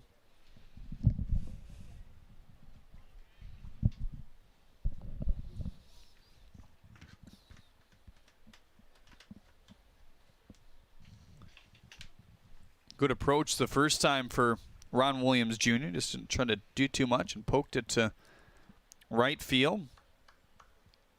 He's a weapon with his legs as well, so they would like to see him just do a little bit more of that. Yeah, he's not your typical first baseman. You know, more of a singles hitter who runs the bases well, steals bags. He's collected 3 doubles on the year, a few of those with his legs. In tight. Throw down doesn't matter. That's a 1-out walk as it puts runners on first and second. Brings up Ashanti Wheatley again. He had a walk back in the second.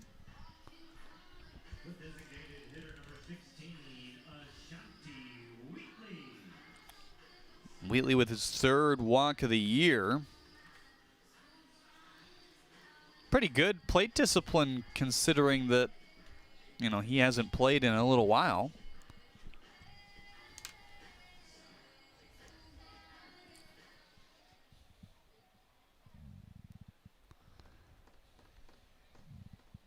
Well, did you see the big news on our viewership today? We added another state.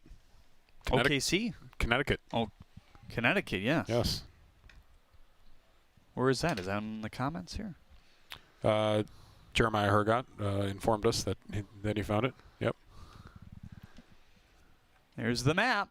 There we go. The left side of the country really starting to fill in. You've answered the bell. Now we just want every state. Yeah, we're getting greedy now. 2-0 on Wheatley.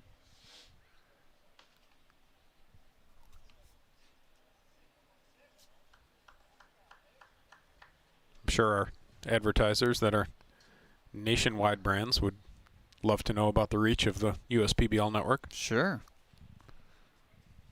Swing and a miss. 90-mile-per-hour fastball there, and Wheatley out in front.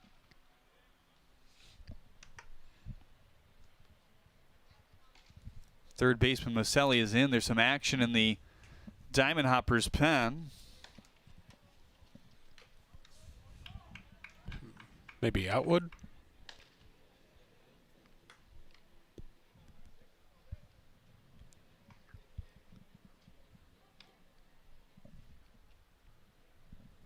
I think that's a 27, who we don't necessarily have classified on the Hoppers here today.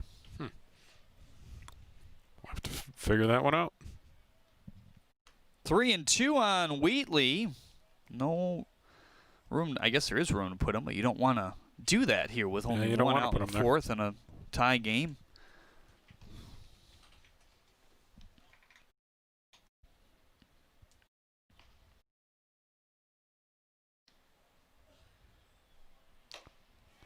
Swing and a miss. Second strikeout of the inning for Jamon Taylor. So it's Teresa Maselli. So she's cheering the Hoppers on from Burlington, Connecticut. Anthony's family, I assume.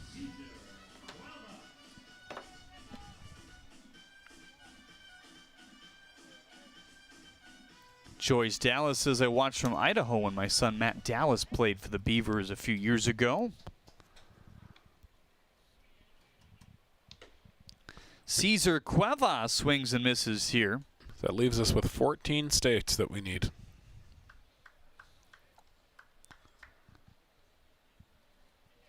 We thank you for growing this along with us here. Production has grown and the viewership has grown certainly steadily as the year has gone on, for lack of better stated purpose here. I mean, you are the reason why we are still here. Yeah, that's why we have a season. And a season of very, very limited fans. The 0-2 is on the ground foul, and the partners as well. But the partners don't come if you don't come as well. Right. They go hand in hand. Romero Harris, your Zach Hart agency man on deck. Cuevas in the second.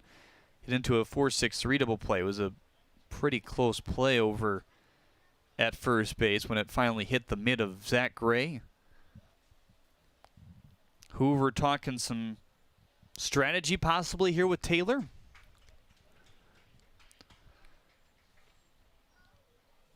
do you think that could have been about? That could have been various things. Might have been about a possible pick play at some point. Probably not right now. Might be a little too obvious, but. Or just something he knows about the hitter, potentially.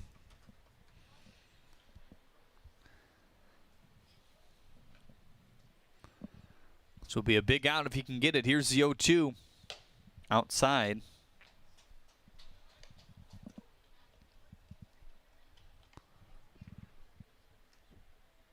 I guess that's Atwood wearing a different number. Yeah, looks like he got himself a New Jersey, but it is Atwood. 35 is his normal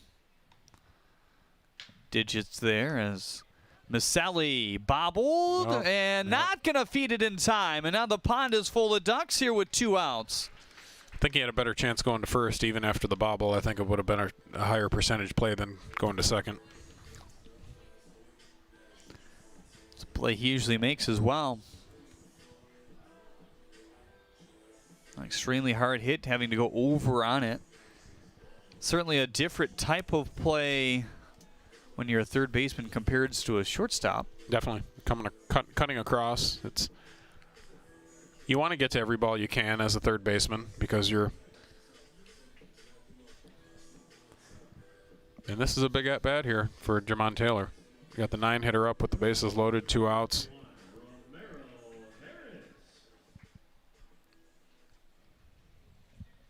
Romero Harris has driven in 13 on the year. There's 14, 15, and 16 potentially waiting out there. He does have 2 home runs this year. Hitting in the 9-hole here today as he whittles it down the first base line. Yeah, foul. He was thinking like I was. That's the type of ball that can come back on occasion. Zach Gray was waiting on it.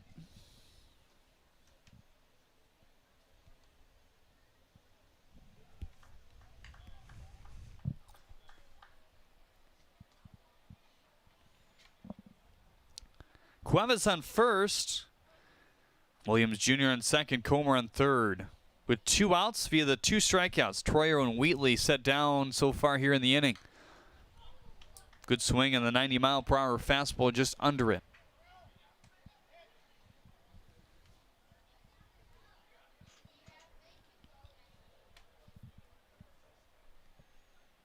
Slight breeze blowing to the gap in right center field. Nothing like we've seen this week, though. 0-2, Slurve. A few more miles an hour than we've seen recently on it. 76, he chopped it foul.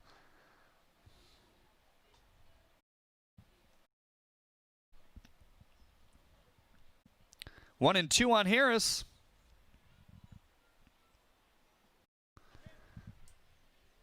Outside. Fastball straight at 86. 76 pitches thrown so far by Jamon Taylor. Took just 67 in his 5 2/3 innings of work his last time out on Wednesday. The 1-2. Line drive to the gap. That's going to get down and score at least 2, maybe 3, all the way to the gap in left center field. Cuevas rounding third. He's going to remain there, but a big hit by Romero Harris. I really thought Cuevas was going to come on that. It would have been a really tough relay by Hoover, but with 2 outs, I thought he would take the chance. But that's a big knock, nonetheless, for Romero Harris. Off the bat of Harris at 90 miles an hour, and that might be it for Jamon Taylor here. Xavier Warren coming back out to the mound.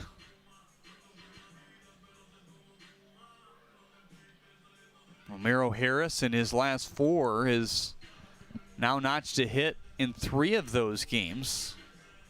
That would be huge if he found an opportunity to get hot here. We don't see anyone coming out yet, at least not at this point. Is that Martin throwing now down there? Does look like a different arm now, doesn't it? It is Raven Martin.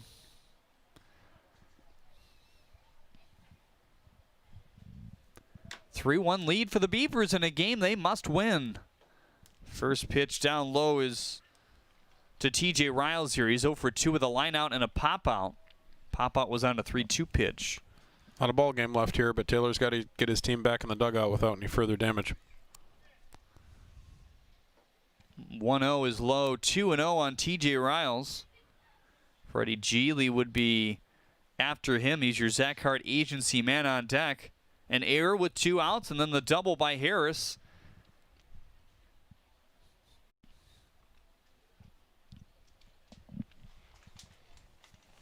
Riles steps out.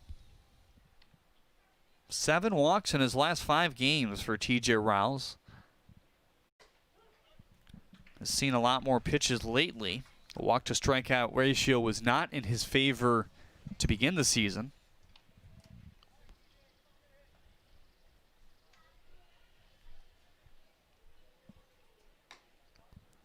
Three and 1 now.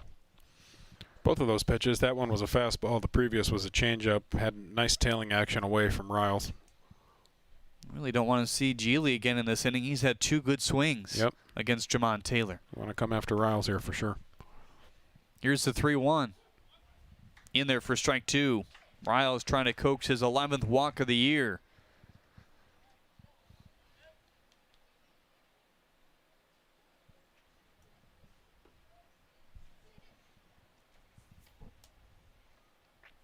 Everybody back for the most part here with 2 outs. Maselli inching towards the bag with that runner on third.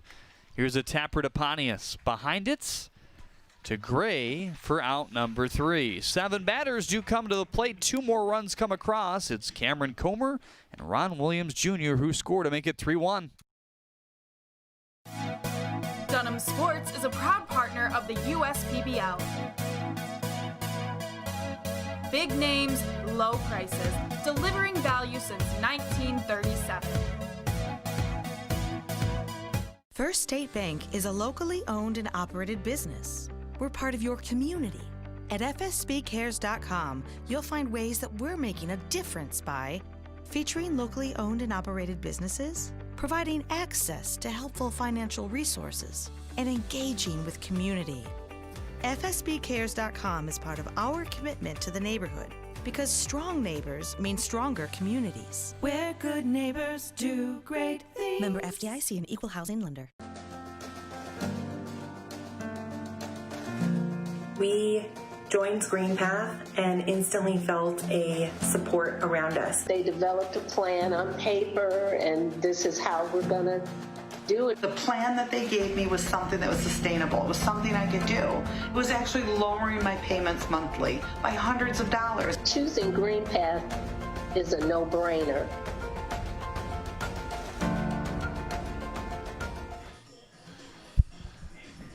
Little dance-off here today. Yeah, it looks like the boys appear a little more confident than the girls in this particular competition, which that's unusual. Usually the females are more confident in the dance ones. It's Liam, Diego, and James for the boys. Isabella, Nandita, and Elena for the girls, and it sounded like the boys won it from the cheers in the crowd. Yeah, I think they took that one. Those girls will get. They'll be the ones that are better 5 years from now, though, I guarantee you.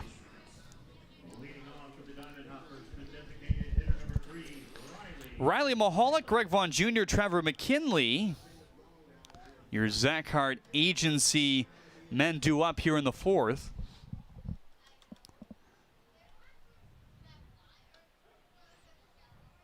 That was a good-looking pitch. A.J. Coleman with his fourth inning of work here gave up a single run in the second after the leadoff walk came around to score.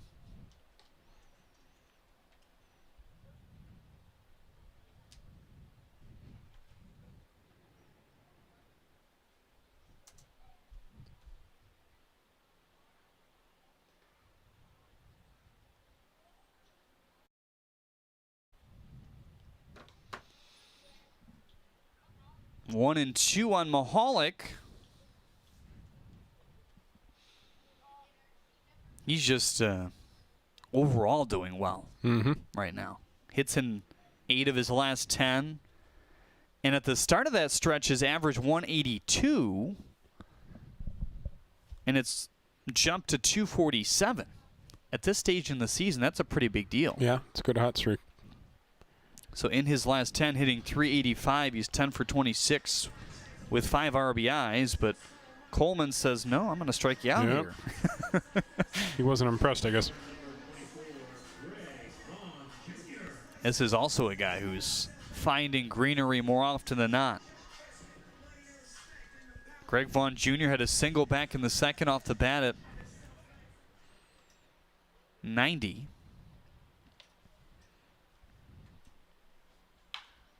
Off the glove of Coleman, and there you go. Another one.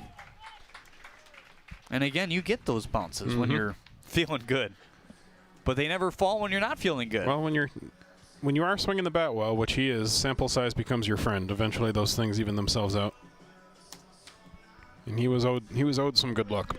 Trevor McKinley, the right fielder, had a sac fly and an RBI back in the second. He saved probably a run for his team, or at least a base runner. And he tracked down a Freddie Geely fly ball in right center.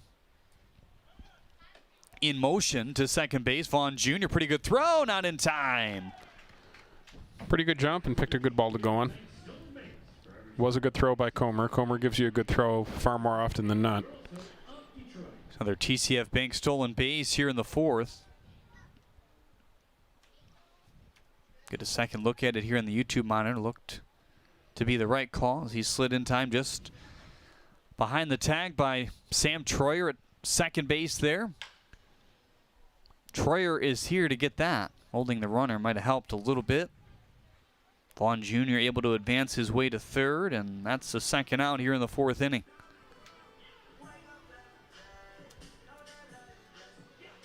Now Jake Hoover trying to come up with a big 2-out knock. Think we see Raven Martin next inning? I would guess we do. I think so. I think so. You got to keep it. You got to keep it right there at 3 runs, ideally, to try to come back and win this game. Jake Hoover today, a fielder's choice in the second inning. That was with 2 outs. With 1 out, I should say, created the second out.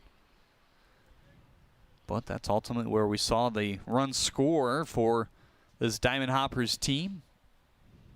At that point, tying up the game at 1.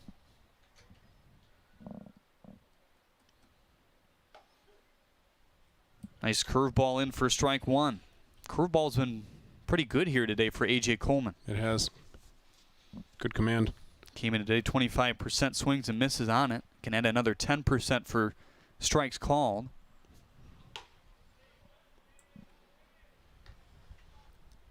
Two and one on Hoover, the shortstop.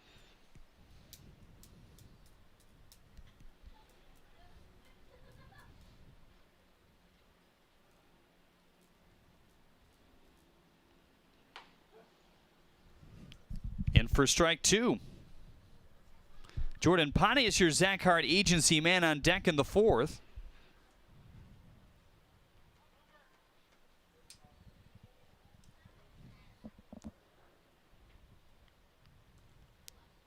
Here's the 2-2.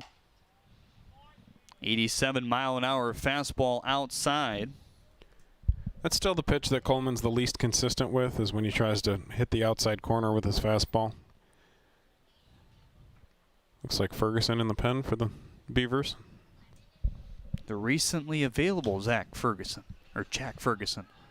This one into right, diving is Romero Harris. They had him played right. They were played shallow in right field. That's the only reason that wasn't a base hit. He plates the 2 runs and then keeps the lead right where it is. Yeah, he's a player, not on his watch. Player of the game candidate right now. Back with more after this. Giving you so much more. Hollywood Supermarkets, your neighborhood grocery store. Hollywood Supermarkets. Giving you so much more. Hollywood Supermarkets, your neighborhood grocery store. We're for people, the pioneers, the underdogs, the players, and the slow and steadies. We're for people, for who they are and who they could become. Yes, we're a bank, and some say our business is all about money, but that's an old idea. Because look past the money, and you'll see real human lives. We see it, because we're for people. Huntington, welcome. When you need emergency care, you want your hospital to be ready for whatever comes through the door. Ready for any injury and any illness. Ready to respond at the speed of emergencies. That's why McLaren Macomb built a new emergency department. With advanced technology, clinical expertise, and 68 private exam rooms, we're Macomb County's largest emergency department, and we're ready for you whenever you need us. That's emergency care at McLaren Macomb. That's doing what's best. Raymond Martin on to relieve Jamon Taylor here in the 5th inning. It's a good solid lefty out of the pen for the Hoppers. His ERA got a little bit elevated by a couple of bad outings where he walked some guys, but has been very good recently. 2-seam fastball and a 4-seam fastball, 88 to 90 consistently. Also has a changeup, curve, and a slider. You see the fastball most of the time out of him. You'll see maybe a 3rd overall with his off-speed stuff. His curveball was really good the last time out. So Martin will face Freddie Geely, Joey Weimer, and Cameron Comer here in the 5th inning of play.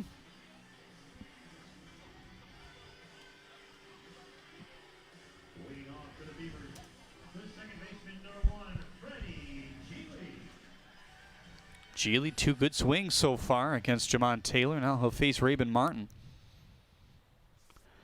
Really a good time to bring him in. You've got Geely, the lefty, and also Cam Comer, and two hitters from now.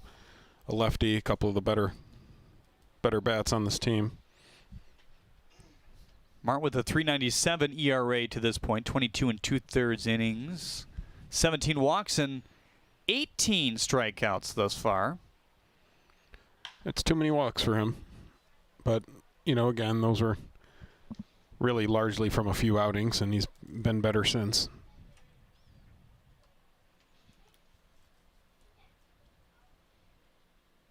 This part of the order produced a run back in the first. Geely coming around to score. 2 more in the fourth off the leadoff single. Oh, nice job by Gray to stay on the bag there. Martin with a 2 and a 4-seam fastball, a changeup, a curveball, and a slider.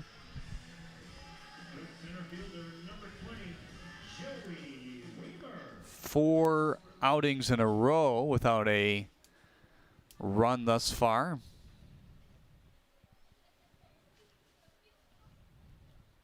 And 5 outings in a row of just one, or I should say 4 out of the last 5 with no walks. So that's getting there where he needs to be. Before that, 3 walks in a game. 1, 2, 0, and 2 all in a row. The last game is where that came out. Snared by Maselli at third base. Some oohs and ahs after the 90-mile-per-hour exit. Velo gets caught by Maselli. Maselli getting all sorts of action this inning. No luck for Joey Weimer. You can see the frustration on his face. Cameron Comer at a double back in the first, a single in the fourth. He's just having one of those stretches, especially with that single where things drop for you. Came around to score in the end after that, along with Ron Williams Jr. Wind is picked up slightly to right center now. See if he tries to utilize that.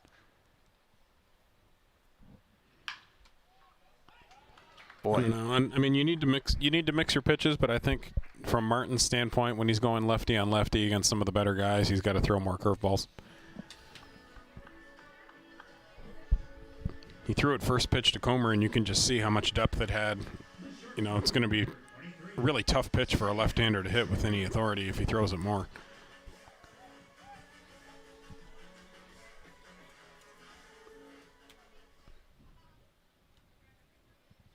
Throws the fastball 41% of the time, the 2-seam that is. 4-seam 22 as Pontius feeds it to second, so nothing becomes of a hard hit 2-out single by Cameron Comer. Good job by Raven Martin to strand him right there here on the USPBL Network. When you are in need of air conditioning services, turn to the experienced professionals at McQuaid Heating and Cooling, Plumbing and Refrigeration. Since 1970, we've been delivering high-quality air conditioning installation and repair services. Call for a free estimate today. Let us help you be cool and comfortable.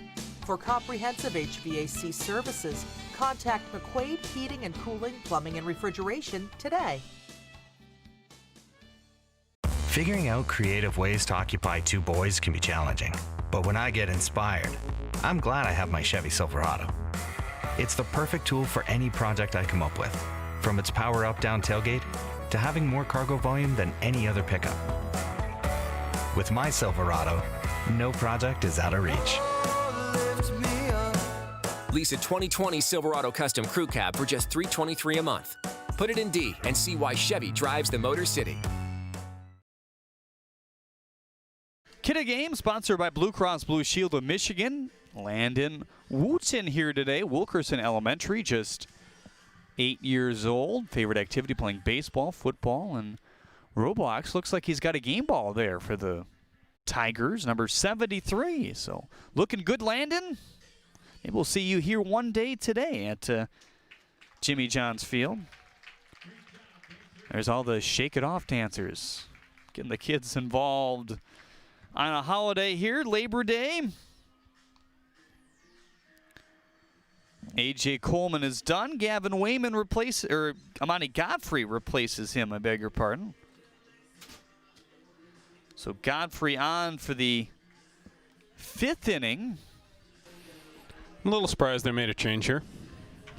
Coleman had been really solid, but they may just want to get him out of there with a positive feeling and make sure he has good momentum going into his next start. 58 pitches for Coleman. Godfrey's got a nice arsenal too. Really nice swing back action on his 2-seam fastball, which he runs up there about 88 to 91. Curveball, changeup, and slider. Gets a lot of swing and miss on his changeup. some good tailing action on that as well.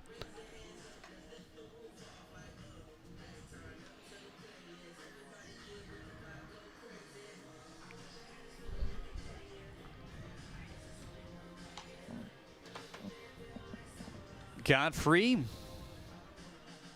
coming in some high leverage situations lately. He has. He did extra innings 2 games in a row at one point. An inning and a third his last time out for the Hoppers. 1 hit, giving up no runs, 1 walk, 1 strikeout through 21 pitches. Through 31 in a 2-inning outing back on the 29th of August.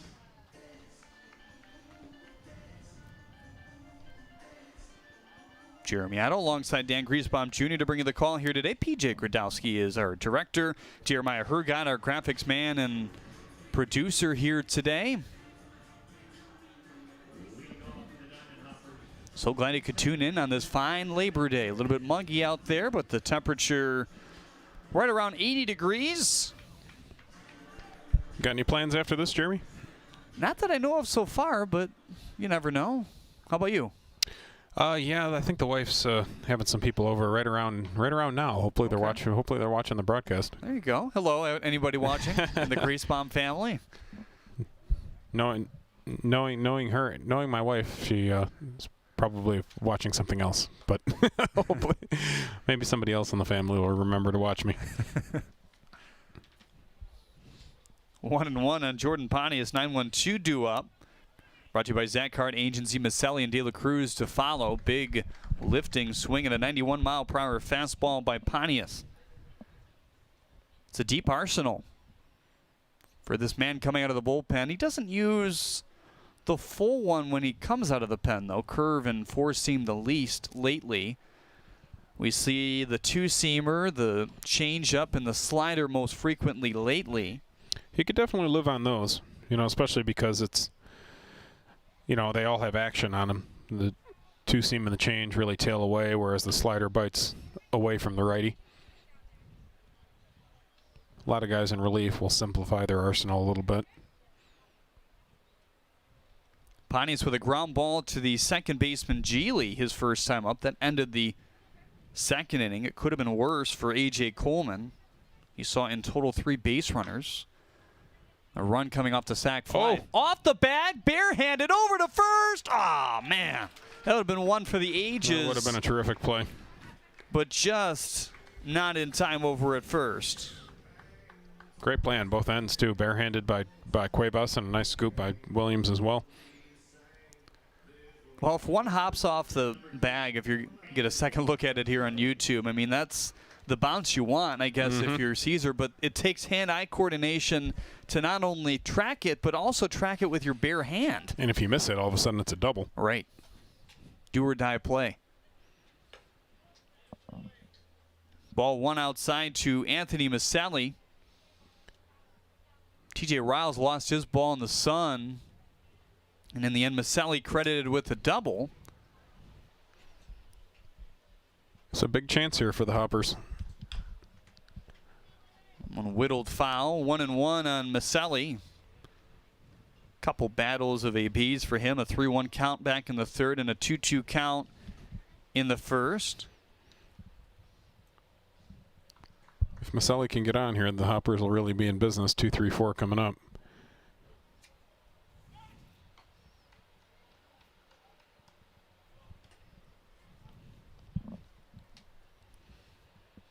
Godfrey looking over to first base there.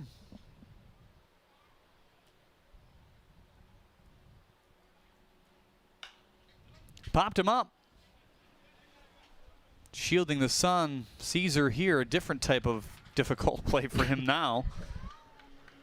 We've seen about 5 balls between the 2 third basemen over this last inning.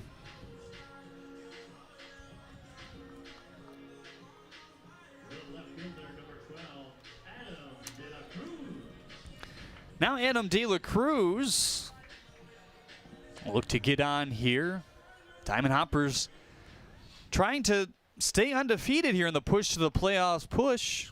Wow, that's a little redundant. Push to the playoffs push. A little redundant. push to the playoffs stretch. Yeah. How about that? That's better. De La Cruz looks at one up high. So again, this is a point system from now on, here on out. The first game of the doubleheader, which these two teams here today play all the doubleheaders going forward, will not count. It's a 5-inning game. The second game will, so that is why technically 9 points in the standings for the Hoppers since September began. Could be 12 if they would have played a complete game. That's just over the noggin of De La Cruz as Pani is able to take second base here. And that's big. You know, that takes away the double play possibility and also a base hit away from making this a 3-2 ball game. There's the USPBL standings brought to you by Scott's. Hoppers, 9 points, 5 games remaining, 4 after today. Same for the Beavers, so they need to win this game if they want a shot at one of the top 2 seeds. It's really important, too. If you're in a 3 seed or a 4 seed, that means you've got to win 3 ball games to win the championship over 3 days. And that's tough with, from a pitching standpoint.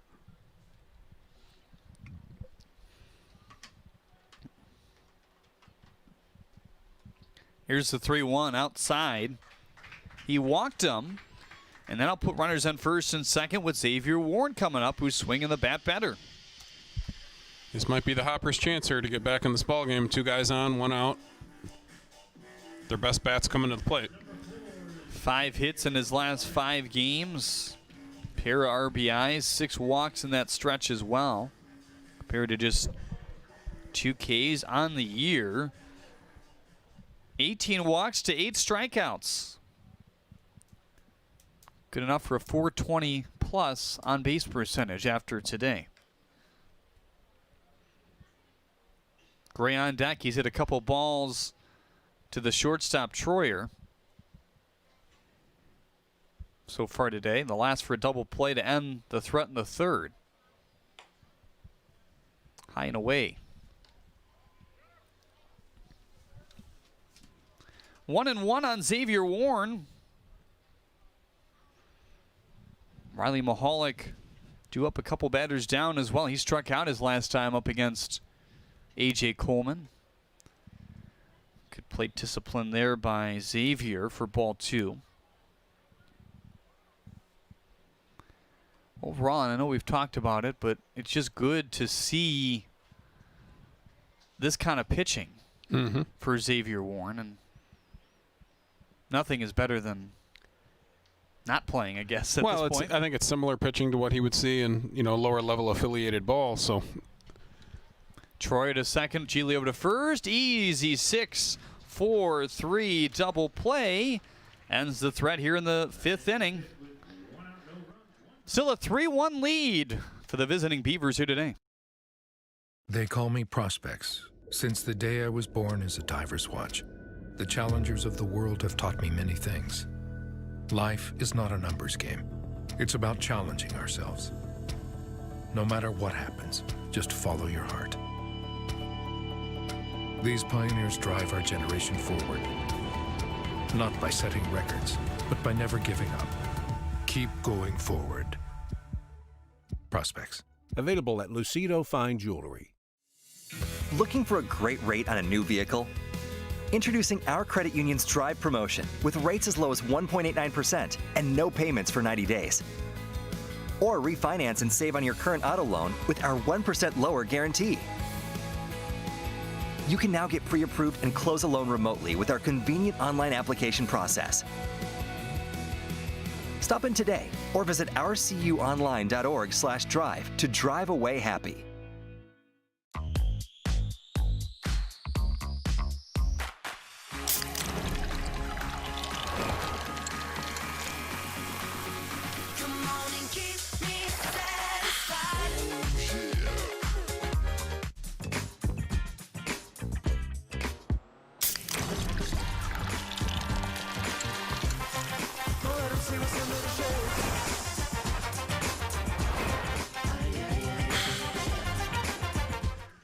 Raven Martin going to work a second inning here. Pretty snappy job in the 5th. Got a leadoff ground ball and a line out, and the single by Cam Comer and the ground out by Sam Troyer. So a good job in the end by him. Coming in for Javon Taylor, who really saw action on the base pass all day. It's a good job by this Beavers squad to perform offensively when they really needed to. Yeah, Taylor just, wasn't quite as sharp as his last time out. Left a few more balls up in the zone and walked a couple of guys. But Martin's going to do his best to hold the Beavers down here and give his pretty good offense a chance to come back in this game still. Beavers got a huge 6-4-3 there off the bat of Xavier Warren. That could go down as one of the key plays of this game.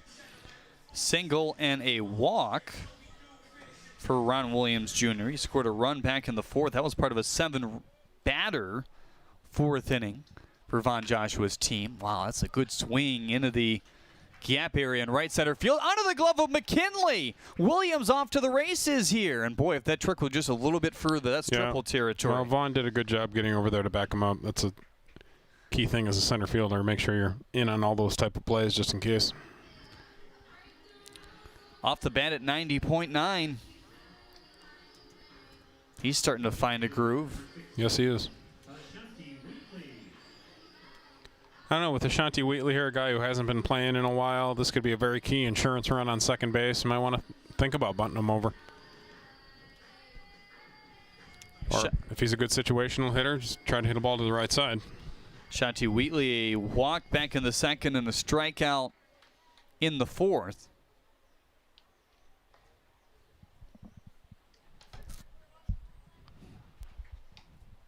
That went away for ball 1 here. Wheatley, Cuevas, Romero, Harris make up the bottom 3rd in the order here. Swing and a miss.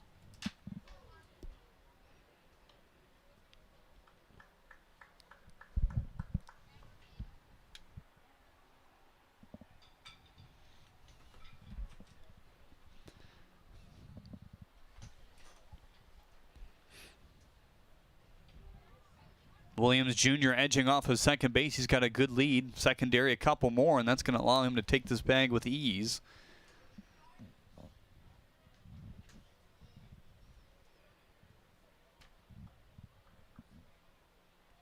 Two and one on this designated hitter here today.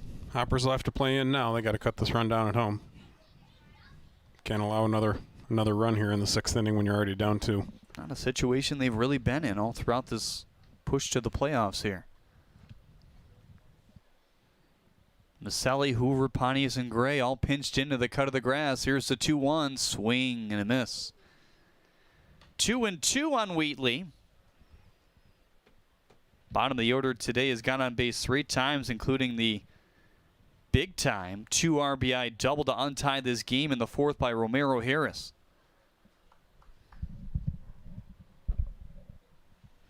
This lineup has a chance to be a dangerous one. Swing and a miss. Raven Martin with the infielders drawn in, able to get a big-time strikeout for out number 1. He's got a good curveball. I really don't think he throws it enough. It's important to establish your fastball, but, I think he can make that curveball his out pitch.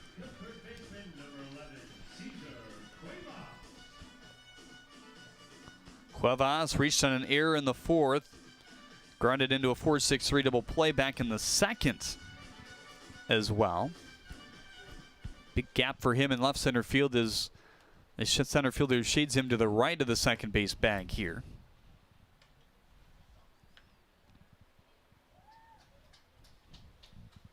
.140 average for Caesar. Has 1 home run and 3 RBIs. A big RBI and a AAA insurance run waiting at third base here. Inside 2-0 with 1 out here in the 6th.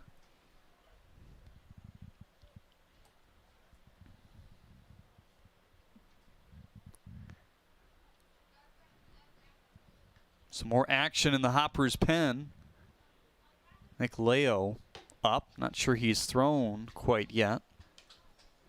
Leo stretching, and Atwood with a glove at least down there. He's already thrown in the bullpen so far today.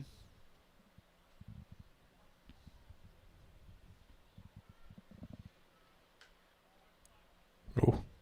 Close pitch on ball 3, and Caesar takes his walk, 5th of the year, and Romero Harris trying to keep it going. Not a lot hurt there. At least you can be in a double play situation now, but Romero Harris a chance to add to his really good day.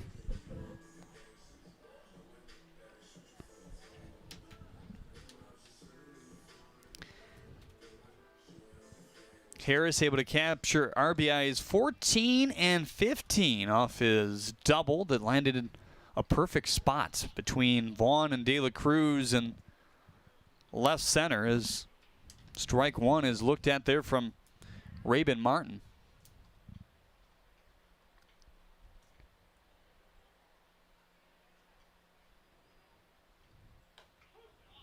There's a big curve again. Hitters look at that nearly as much as they swing at it. Yeah, that's really where it's most effective, I think. It looks like it's way out of the zone, out of his hand, and then it comes back.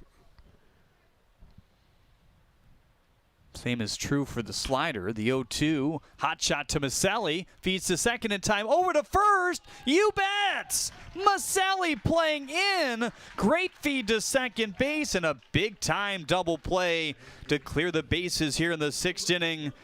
And the Beavers still holding on to a 3-1 lead. We build roads, bridges, wind farms, and pipelines, schools to skyscrapers. Our members create monuments. We operate. We're the operators and mechanics behind the advanced heavy machines that move Michigan forward. We maintain boilers and HVAC. Our members run the complex heating and cooling systems that we all depend on. Our training is second to none, and safety is our priority. We are Operating Engineers 324, and we keep Michigan running. With us, you can expect something more. More guidance. Do you trust me, Mom? More dedication. More commitment. So you can celebrate today and be prepared for tomorrow. Insurance through AAA. Expect something more. Upcoming games brought to you by Motor City Casino Hotel. Back to Wednesday again. It'll be just one off day here this week. The Mammoths and the Hoppers going at it. 7:05 start there. Then on Thursday, potentially important game for the Beavers if they're able to hold on here today. They play the Unicorns. So in terms of battling for position, that could be a big game, Gan. Definitely. Feel like we're not going to see much Hoppers baseball after Wednesday either. We're getting all these Hoppers games in quick. But the Unicorns still quite possibly the class of the league, which are with regard to the pitching staff, and they're going to get tested a little bit more starting late next week. They were a little bit light on games this week, which is why we saw that Penn day. So Zach Gray leading it off here in the 6th inning. This is the spot to do it. If you're Paul Mochi's team here in the 6th inning, 4-5-6 coming up. Gray, Mahalik, and Greg Vaughn Jr. That look brought to you by Zach Hart Agency here. Gray 0 for 2. They pair a ground out. The last one for a 6-4-3 double play. We've seen some nice double plays turned so far. Second basemen are both doing a good job turning it over. They get rid of the ball quick, both Geely and Pontius. First pitch to Gray, high and away. Godfrey a little bit similar to Sereno, which we talked about yesterday, in that they really have to understand their two-seam fastball and how to control it and keep it in the zone. So second inning of work for Imani Godfrey after taking over for A.J. Coleman. That double play turned off the bat as Xavier Warren also went 6-4-3. Troyer, Geely, and Williams. Troyer's looked pretty good at shortstop in his first game there. He has. That's been a little bit of a pleasant surprise. They could really upgrade probably offensively if he played there more. Brandt's not as strong of a hitter, certainly. chase the fastball up top. Good spin on that one. You could tell as it kind of sputtered into the glove. Yeah, when he throws that in on lefties, it's a good pitch because they see it sort of at their hands, and then it swings back over the inside corner. Looks like Comer calls for it up again as this one sinks towards the center. Weimer trying to shield the sun has been a problem here today, but he's able to take that one home for out number 1. Missed his spot there a little bit. He didn't get it as up as Comer wanted it, but he got away with it. So there's really a couple key at-bats coming up here in the 6th inning. Mahalik and Vaughn, hot hitters, and if they can get through this with the lead, they're going to have a good chance to finish this game out. Godfrey had a nice no earned run streak going. 5 in a row before he gave up 2 outings ago as that one whiffled to third. Cuevas charges at the grass, threw it a little high, but Ron Williams Jr. able to take it down there for out number 2. And now Greg Vaughn Jr., the last shot. He's 2 for 2 with a pair of singles so far today. Yeah, that one off Mahalik's bat, sort of a cue shot at the end of the bat. Vaughn Jr. here with a chance to stay hot at the plate, and they need him here.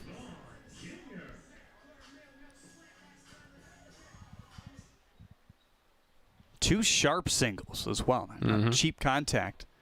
Talked about his hard hit percentage up to 40% coming into this game. That's balls 95 miles and over on the exit velo. That's a lot. Very high percentage of those should be hits. Of course, it hasn't always been that way for Vaughn this year.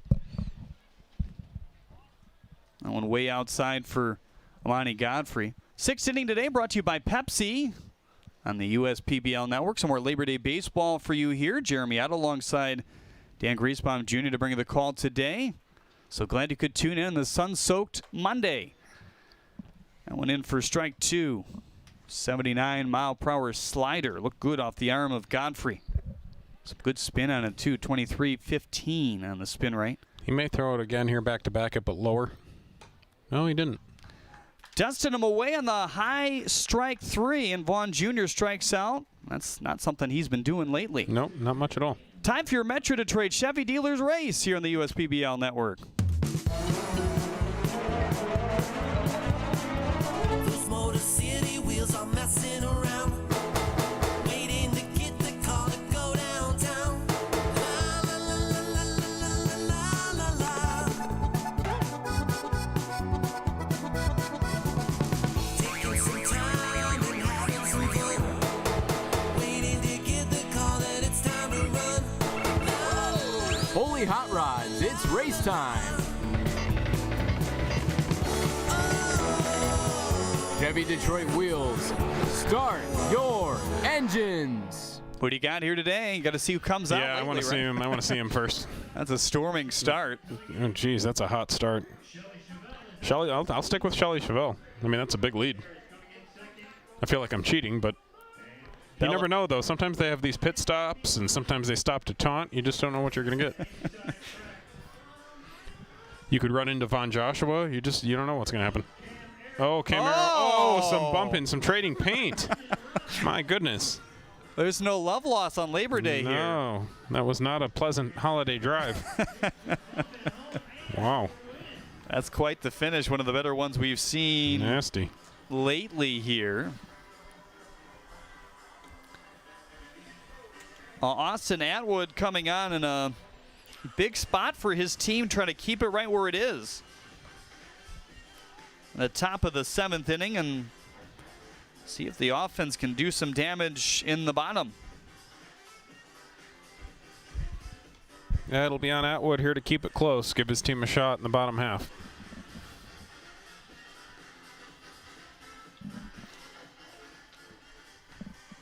TJ Riles, Freddie Geely, Joey Weimer, your Zach Hart agency 3-man doo-wop here in the 7th as Atwood is your Hoffman Dental pitching change. Pitched locally here, most recently out of Wayne State. Guy who has been a hard worker and really improved over his career. Fastball in the upper 80s, sometimes up to 90. Has a good breaking ball. Fastball can get a little bit flat sometimes, but has a good breaking ball that he needs to throw for strikes to be effective. 5 hits and 6 runs given up in his last start, which was an inning. He walked 2 and didn't strike out a batter. 29 pitches of work. He did have a pretty efficient outing in the 15th against the Mammoths. But it's certainly been an adjustment coming into pro ball so far. That's a good sign right there, that first pitch breaking ball that he threw for a strike. If he can do that consistently, he can be effective. Riles today 0 for 3. It's not often we've said that lately. Not necessarily chiming in with a lot of hits, but the walks have been a factor at this leadoff position.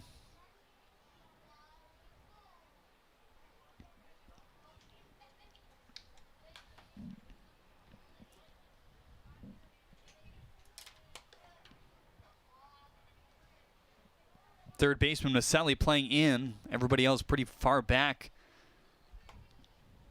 With this left-hander at the dish, left fielder playing in De La Cruz. He's already made a nice play.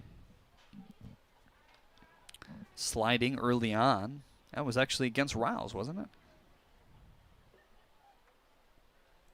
I believe so, back in the first.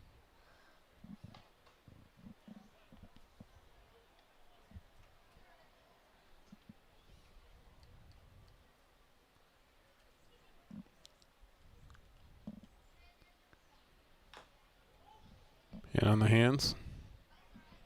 Looks like he knocked it off the shoot top as well. Yeah. That's why it's called the back foot curveball. Of course, it doesn't literally end up on your foot most of the time.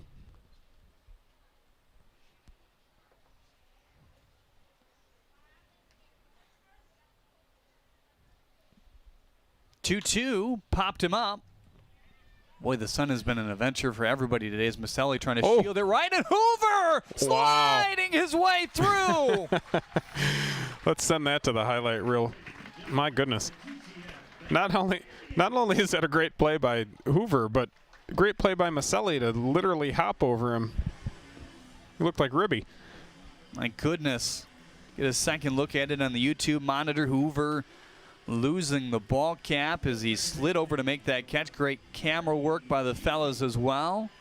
It's Andy Smilnak behind home plate here today, capturing that one for us on the USPBL network. Great hustle. That's why you never give up on that ball as an infielder. Especially in this ballpark. You got to know your home ballpark. There's a lot of room over there. A lot of pitcher advantages at this ballpark, and that's one of them. Could he do it again? Wow. It's De La Cruz. Yeah, De La Cruz. Like, I'll help you fellas this time. I'll let you breathe for a batter at least.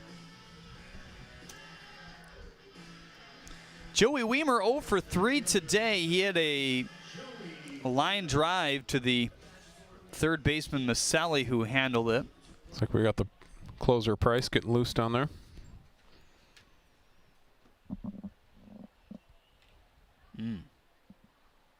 Bender again. Well above the major league average in spin rate, kind of Ty Hensley territory, 2,800.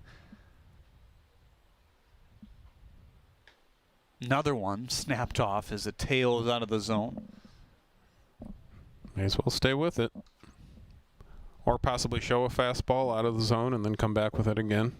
This is going to be an impressive stretch for Atwood if he can record this out against three of the better hitters for the Beavers. 0-2, another curveball, and Weimer stayed on it and got a subtle piece of it.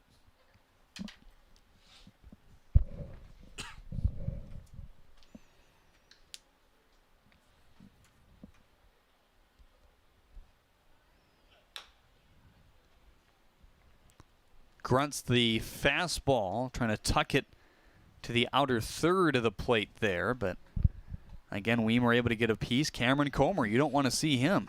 No. 3 for 3. He's hit the ball hard every time he's been to the plate.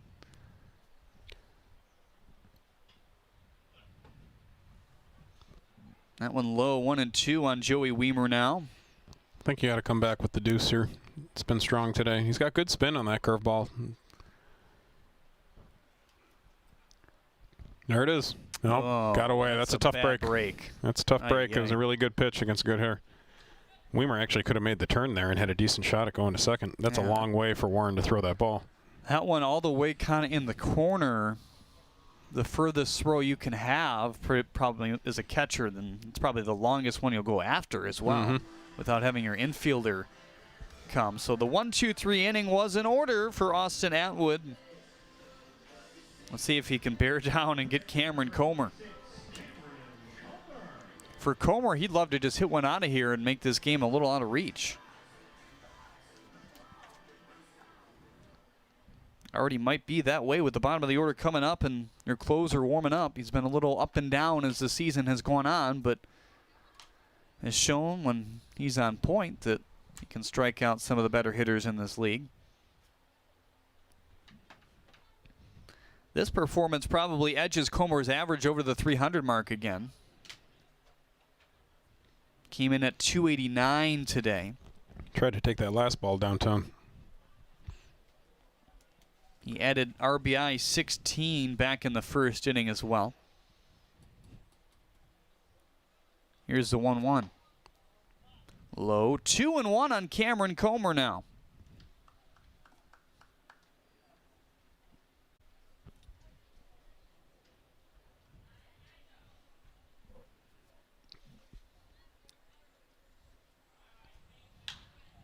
Fly ball to center field. Catchable if somebody can get to it. Hoover bailing off as Taylor Cruz made it more like a shoestring catch, but it doesn't matter. Good inning for Austin Atwood. It could have been 1-2-3 if not for the drop third strike. That was a pretty good curveball in the dirt.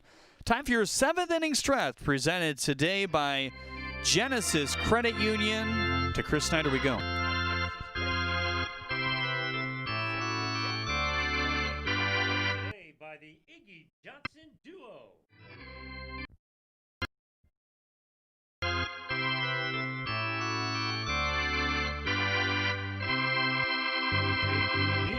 To the ball game, take me out with the crowd, buy me some peanuts and Cracker Jacks. I don't care if I ever get back, for it's root for the home team. If they don't win, it's a shame, for it's 1, 2, 3 strikes, you're out at the old ball game.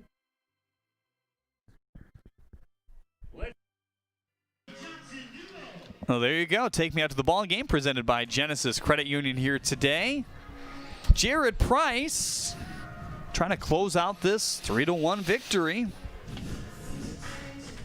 Beavers haven't necessarily had a designated closer, but if they did, it's probably Jared Price. Certainly has the best fastball of the relievers, 92 to 94. Runs a pretty good slider up there as well. Gets a lot of swings and misses on his slider, almost a third of the pitches. Well, actually, I should say a third of the pitches when you include the called strikes. 3.04 ERA for Jared Price through 17 appearances, all out of the bullpen. 23 innings. Strikeout per 9 of 9. A walk per 9 of nearly 6. So the strikeout per 9 is good. Yeah, too many walks. Especially for a guy in this role, you've really got to limit that. Scheduled McKinley, Jake Hoover, and Jordan Pontius here in the 7th, brought to you by Sackheart Agency. Antonio Torres and Miles Miller, the two available off the bench here today, so they'll probably stick with these 3 here.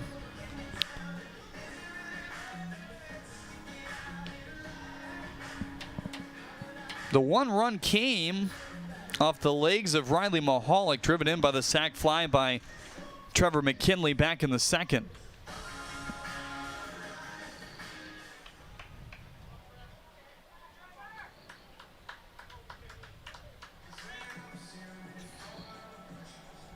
Price had given up a run in 3 straight appearances before his 1 1/3 inning outing in the 4th. So he would like to notch his 2nd consecutive save here today.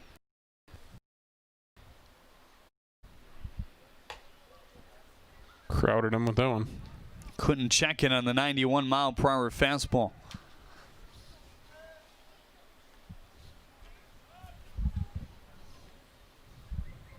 The 0-1. The changeup floating to the outside. That had some movement on it, too. Doesn't throw that very often, Dan, just 6%. Right. But that looked like a good pitch. And you look at it, small sample size, but he gets 17% swings and misses on it. Right. The curve is actually the lowest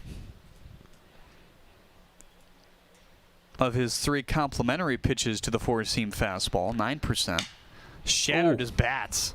Shrapnel just to the right. His Price winding his way past it. Wow. 1 up and 1 down. I think he sort of gets in a mode where he really only throws that change against lefties, and, you know, as a result, I think he sort of forgets about it a little bit. But you're right, it's a good pitch. When you've got a fastball at, you know, 92 to 94, if you can command a changeup too, that's going to be very effective. That's 6 straight outs for Beavers pitching, going back to the 6-4-3 double play. Turned off the bat of Xavier Warren.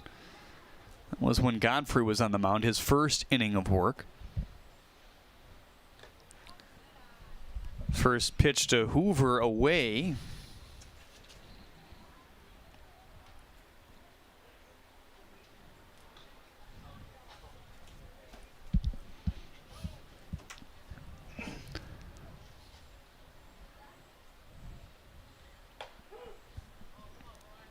Strike 1 on the shortstop. He's made some really nice plays at his position today. Definitely. He's known as being a plus glove man, certainly.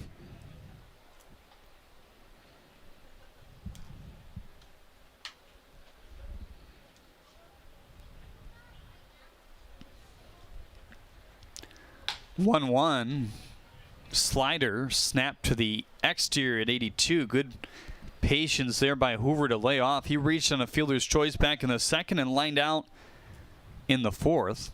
And that was the big play by Romero Harris as well. Yes. One of our top candidates for a Michigan Surgery Specialist Player of the Game, certainly, you'd think. Yeah, maybe the key defensive play and probably the key hit today, I would say. And now hits in his last 3 of 4. Single hits, but albeit, I mean, you can get him going in the 9-hole. He might even move up a couple spots. Yeah, he's a guy that I think they thought would be a little more consistent offensively. No way for him to get that as Hoover brings the potential tying run to the plate. It's Jordan Pontius here, the leadoff batter on deck. Well, Pontius is certainly not a home run guy, but if he can turn the lineup over and get on base here, certainly give the Hoppers a shot at it. Does have 3 doubles on the year. Runs well.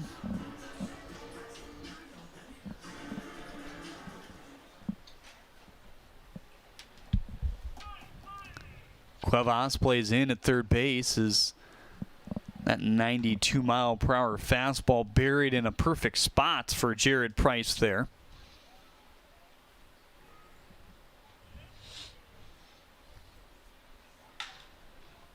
On the ground, up the middle, sliding, can't come up with it, and everybody's safe. That ball really could have gone either way. That could have been a game-ending double play. It could have been just 1 out at second base, or it could have been a base hit. As it turned out, it was a base hit. Could have gone either way. It's unfortunate. And obviously you cannot fault Jared Price for not going after it as a pitcher, because generally you want to leave it for your fielders, especially on a ball that could be a double play like that. But hit right at him. Turns it back to the top of the order. Maselli, De La Cruz, and Warren hitting there today. Have gotten on base a combined 3 times today. And now the winning run at the plate in Anthony Maselli here in the bottom of the 7th inning. You can hear the Eastside fans starting to stir a little bit. The 1-0 on the ground, foul.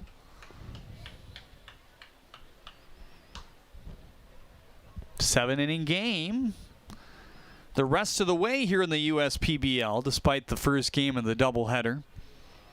Some rumblings that we might play 9 for the playoffs, though. There are, yes. Here's the 1-1. in there for strike 2. Big time changeup for a strike. 1-2 on Maselli with 1 out. That was the leadoff man, Trevor McKinley, here in the 7th before back-to-back singles by Hoover and Pontius. Couldn't control the change that time. So we're seeing that much more than in the past. Another left-hander up there. I think that's kind of when he tries to use it. Oh. Tried to get that swing back action there. Full count on Maselli now. He's worked the count nearly every time he's been to the plate so far today. His fastball really doesn't tail much traditionally.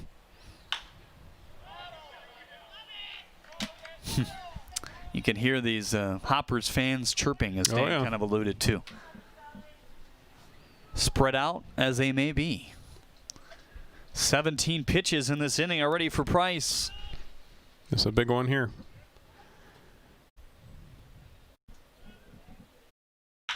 On the ground, first base side. Williams can't get it. Scattling there and still able to get 1 out. Good recovery by Williams. That was a tough hop, and he got a very big out at first base.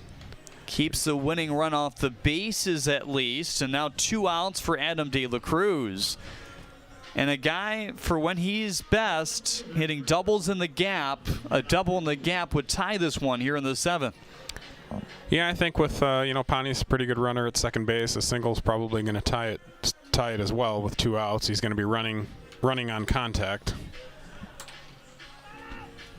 But it would be exciting to have a play at the plate, possibly to potentially end the game.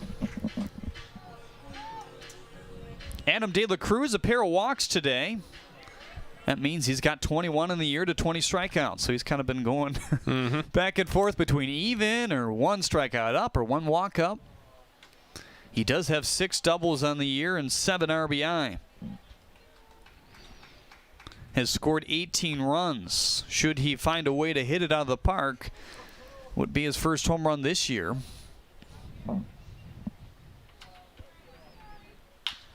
On the ground to the shortstop, Troyer.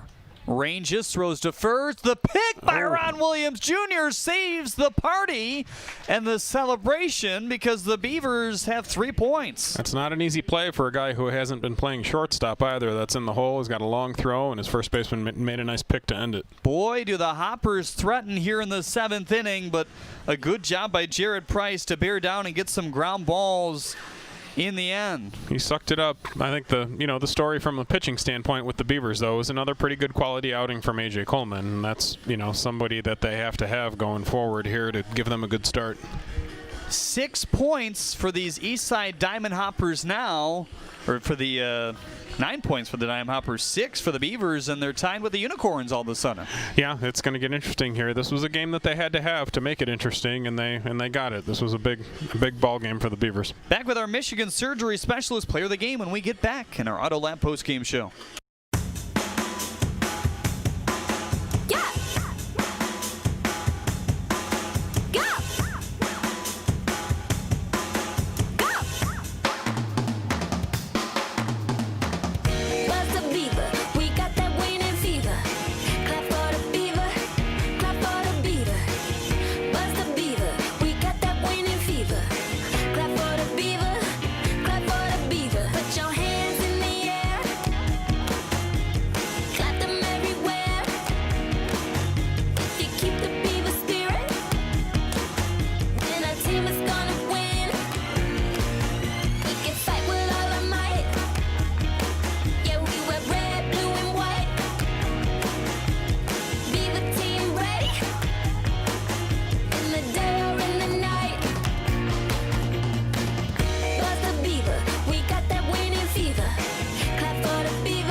What makes Detroit Mercy so unique is the fact that it's in the middle of Detroit. The urban setting is really fantastic to be a part of, and especially with their service learning programs, you really get a chance to be a part of the community. My education here isn't just academic. This school wants you to be the best you that you can be. All aspects of the things that I do here have participated in giving back. Detroit Mercy. Build a boundless future. Piloting a hot air balloon is my wife's passion, and she couldn't have a better wingman than my Chevy Equinox. Its stylish design rises above the rest, and with its 4G LTE Wi-Fi plus great gas mileage, Equinox keeps us connected mile after mile. With my Equinox, the sky isn't the limit. Lease a 2020 Equinox LT for just $280 a month. Put in a D and see why Chevy drives the Motor City. Visit ChevyDetroit.com.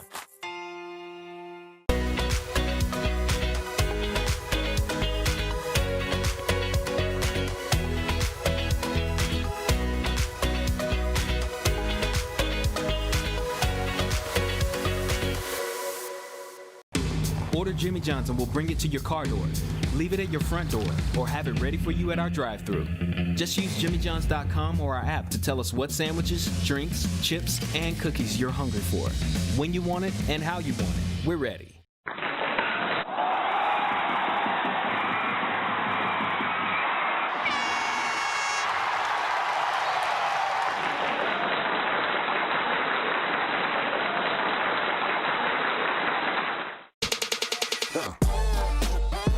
Check your checking. If your account doesn't get you pumped, amped, or geeked, make the switch to Genius Checking from Genesis Credit Union. It's just genius. At Priority Health, we're embarking on a new normal, embracing the changes needed to keep Michigan safe. While that may look a little different for everyone, Priority Health is here to help. With access to the care you need, the doctors you want, and the quality coverage you can afford. So you can get back to this, and this, safely, steadily, and with the smartest health coverage possible. They called it the 1,000-year flood. They were having homes and businesses flooded, and roads were being washed out. My entire house is going to be flooded. Okay, do you have a second story? A lot of fear that we were going to lose a lot of people. When we heard the police station was flooded, we immediately gave them our command center to operate out of. Balfour was our savior. Sheldon and his team restored 25 of our businesses and more than 1,500 residences. At Balfour, we're restoring more than property.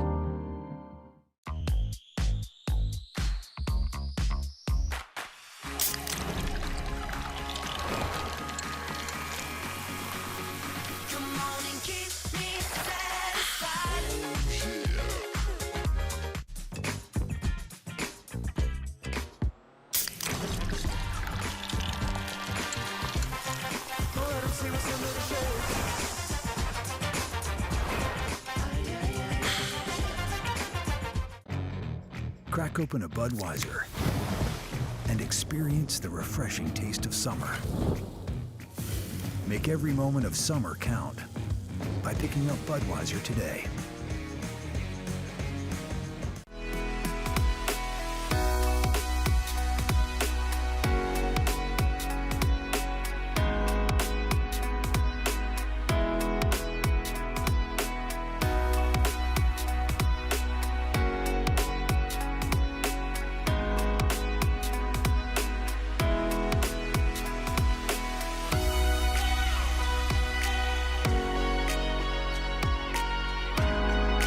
Throughout your life, from big moments to ones well-earned, we're your financial guardian angel.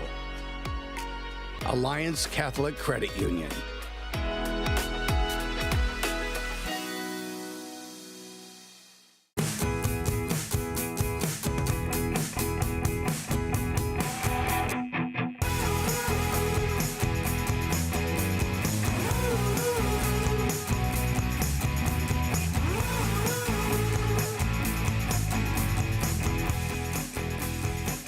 Catch the Chevy Malibu at your Metro Detroit Chevy dealers.